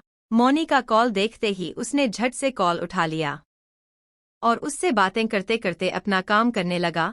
वक्त के साथ उनकी बातें इंटेंस और रोमांटिक होती जा रही थी। ऋतिक के लिए ये पहली बार था। वो बातों में इस कदर खो गया कि उसका ध्यान काम से हट गया। वो चेक तो कर रहा था बट उसका ज़ेहन मौनी की बातों में था। शायद इसलिए उसने उस नाम पर ध्यान ही नहीं दिया, ऐश्वर्या। ऐसे ही बात करते हुए उसने और चीजें देखी। हमेशा अपना काम परफेक्टली करने वाला वो। उसने पार्टी प्रेपरेशन डेटा में लूप होल्स पर गौर ही नहीं किया। अगला पूरा दिन आहार्य इत्ती के साथ ही था। न वो खुद रूम से बाहर गया न ही उसने इत्ती को जाने दिया। इत्ती को उसकी हरकत पर बहुत गुस्सा आया। वो इतनी फ्रस्ट्रेट थी कि आहार्य से जी भरकर घंटों लड़ी। आहार्य ने भी उसे लड़ने दिया लेकिन रूम से बाहर जाने नहीं दिया। रात के वक्त तक उनके बीच सब ठीक हो गया। इस वक्त आहार्य रेडी हो रहा था। इत्ती वहीं उसके पास खड़ी उसे देख रही थी। उसके हाथ में एक रेड कलर की टाई थी। कुछ भी कहो, हैंडसम तो बहुत हो आप। सच सच बताना, कहीं आपकी कोई दूसरी वाइफ तो नहीं है जिसे आप अपने साथ पार्टी में लेकर जाने वाले हो? उसने हंसते हुए कहा तो आहार्य उसके हाथ से टाई छीनते हुए बोला, इतनी बकवास सोच कैसे लेती हो तुम? मैं पार्टी नेक्स्ट वीक तक पोस्टपोन करने वाला था, तुम्ही ने मना किया था। इत्ती ने देखा उसके चेहरे पर दुनिया जहां का गुस्सा था। वो उसके सामने आई और उसके हाथ से टाई लेते हुए बोली, मैं बस मजाक कर रही थी और रही बात पार्टी की, वो आप वैसे ही एक बार डिले कर चुके हैं। मैं ठीक भी होती तो भी नहीं जाती। I have my own future plans. Aharya ने कुछ नहीं कहा, बस ऐसे ही खड़ा रहा। इत्ती उसे देख भी रही थी तो सर उठाकर वो बेचारगी से अपने हाथ में पकड़ी टाई को देखने लगी। फिर वो आहार्य का हाथ खींचकर उसे बेड के पास लाई और खुद बेड पर चढ़ गई। अच्छा, अब बस आई एम सॉरी। अब गुस्सा मत होइए, मैंने कहीं पढ़ा था ऐसे जाएंगे तो फिर हमारे बीच भयंकर लड़ाई होगी। प्लीज अब तुम कुछ मत ही कहो, कब से बकवास बातें कहें जा रही हो। सॉरी। इत्ती उसे टाई पहनाने लगी। वो काफी ध्यान से ये कर रही थी, शायद पहली बार। असल में आहार्य ने ही उसे सुबह कहा था। उसके बाद उसी ने दिन में उसे टाई बांधनी भी सिखाई थी। इत्ती बेहद इत्मीनान से उसे टाई पहनाते हुए बोली, अच्छी नहीं बनी तो मुझे ज्ञान मत देना। इनफैक्ट मुझे आपका ओपिनियन चाहिए ही नहीं। ट्रू ओपिनियन के नाम पर आप हमेशा मुझे लंबा चौड़ा लेक्चर देते हैं। उसके हाथ रुक गए, हो गया। अगले ही पल उसका मुंह बन गया। कुछ खास नहीं बनी। वो खोलना चाहती थी लेकिन आहार्य ने रोक दिया। खास तो है। उसने इत्ती की कमर के चारों तरफ अपने हाथ लपेट लिए। इत्ती का ध्यान तो टाई में अटका था। अच्छी नहीं है देखिए तो। ऐसे तो सब आपका मजाक बनाएंगे। अगले ही पल वो एकदम से रुक गई। उसने देखा आहार्य के होंठ उसके पेट पर करीने से चल रहे थे। ये क्या कर रहे हैं? उसने अटकते लहजे से कहा तो जवाब में आहार्य ने उसे लिफ्ट किया। इत्ती ने भी डर कर अपने पैर उसके वेस्ट पर लपेट लिए। वो इत्ती को लेकर बेड पर गिर गया। इत्ती उसके नीचे थी और वो उस पर छाया उसे किस कर रहा था। काफी देर गुजर गई। इत्ती ने महसूस किया उसका जाने का कोई इरादा कहीं से नहीं था। इतनी इंटेंस नजदीकी से आहार्य से कपड़े, उसके बाल भी बिखर गए थे। आपको जाना नहीं है। इस बार इत्ती ने कुछ सोचकर ही उसे एकदम से नहीं धकेला। आहार्य उसकी गर्दन पर किस करते हुए ही बहुत धीरे से बस इतना ही बोला, नहीं। ये आपको हर थोड़ी देर में रोमांस का बुखार क्यों चढ़ जाता है? उठिए। कितने भारी हैं आप? आहार्य ने तो जैसे सुनकर भी नजरअंदाज किया। इत्ती के पास बस एक लास्ट ऑप्शन था। उसने आहार्य को धकेल दिया और फुर्ती से बेड से उतर गई। वो एकदम कोने में जाकर खड़ी हो गई। मैंने जानबूझकर नहीं किया, आप सुन ही नहीं रहे थे। आहार्य उठकर बैठ गया। उसने उसे इशारा करते हुए कहा, इधर आओ। इत्ती ने जल्दी से सर हिलाया, बिल्कुल नहीं। मुझे आपसे बहुत खतरा है, मैं बिल्कुल नहीं आऊंगी। आहार्य धीरे से मुस्कुराते हुए बोला, मैं कुछ नहीं करूंगा, सच में। इत्ती का दिल नहीं माना, वो वैसे ही खड़ी रही। आहार्य बेड से खड़ा हुआ तो इत्ती घबरा गई। तुम मेरे पास आई तो मैं चला जाऊंगा, और मैं आया तो भूल जाओ मैं कहीं जाऊंगा या तुम्हें सारी रात छोड़ूंगा। मुझे याद है तुम्हारे पीरियड्स हैं, वैसे ही तुम्हें भी याद ही होगा, मेरे पास और भी तरीके हैं तुम्हें परेशान करने के। वो वहीं खड़ा उसे देखने लगा, उसके होंठों पर चिढ़ाने वाली मुस्कान थी। इत्ती क्या ही करती, आखिर वो इस इंसान को अच्छे से जानती थी। वो धीरे धीरे कदमों से उसके पास आने लगीं। जैसे ही वो उसके नजदीक पहुंची, आहार्य ने उसे अपनी बाहों में लिया और उस पर झुक गया। बहुत बुरे हैं आप, हमेशा मुझे ट्रिक करते रहते हैं, वो मुंह फुलाते हुए नाराजगी से बोली। तुम ही मजबूर करती हो। वो फिर से इत्ती को किस करने लगा, पता नहीं क्या ही नशा चढ़ा था उस पर, शायद उसकी अधूरी ख्वाहिशों का नतीजा था या कुछ और। जो कुछ था, इस वक्त उसका इत्ती को छोड़कर जाने का जरा भी मन नहीं था। एक अजीब सी बेचैनी थी जो बहुत नाजुक थी, जिसे वो समझ नहीं पा रहा था। करीब 20 मिनट बाद वो इत्ती से अलग हुआ तो इत्ती उसका बिखरा हुलिया ठीक करने लगी। आहार्य ने एक आखिरी बार उसके फॉरहेड पर किस किया और आखिर बेमन से उसे जाना ही पड़ा।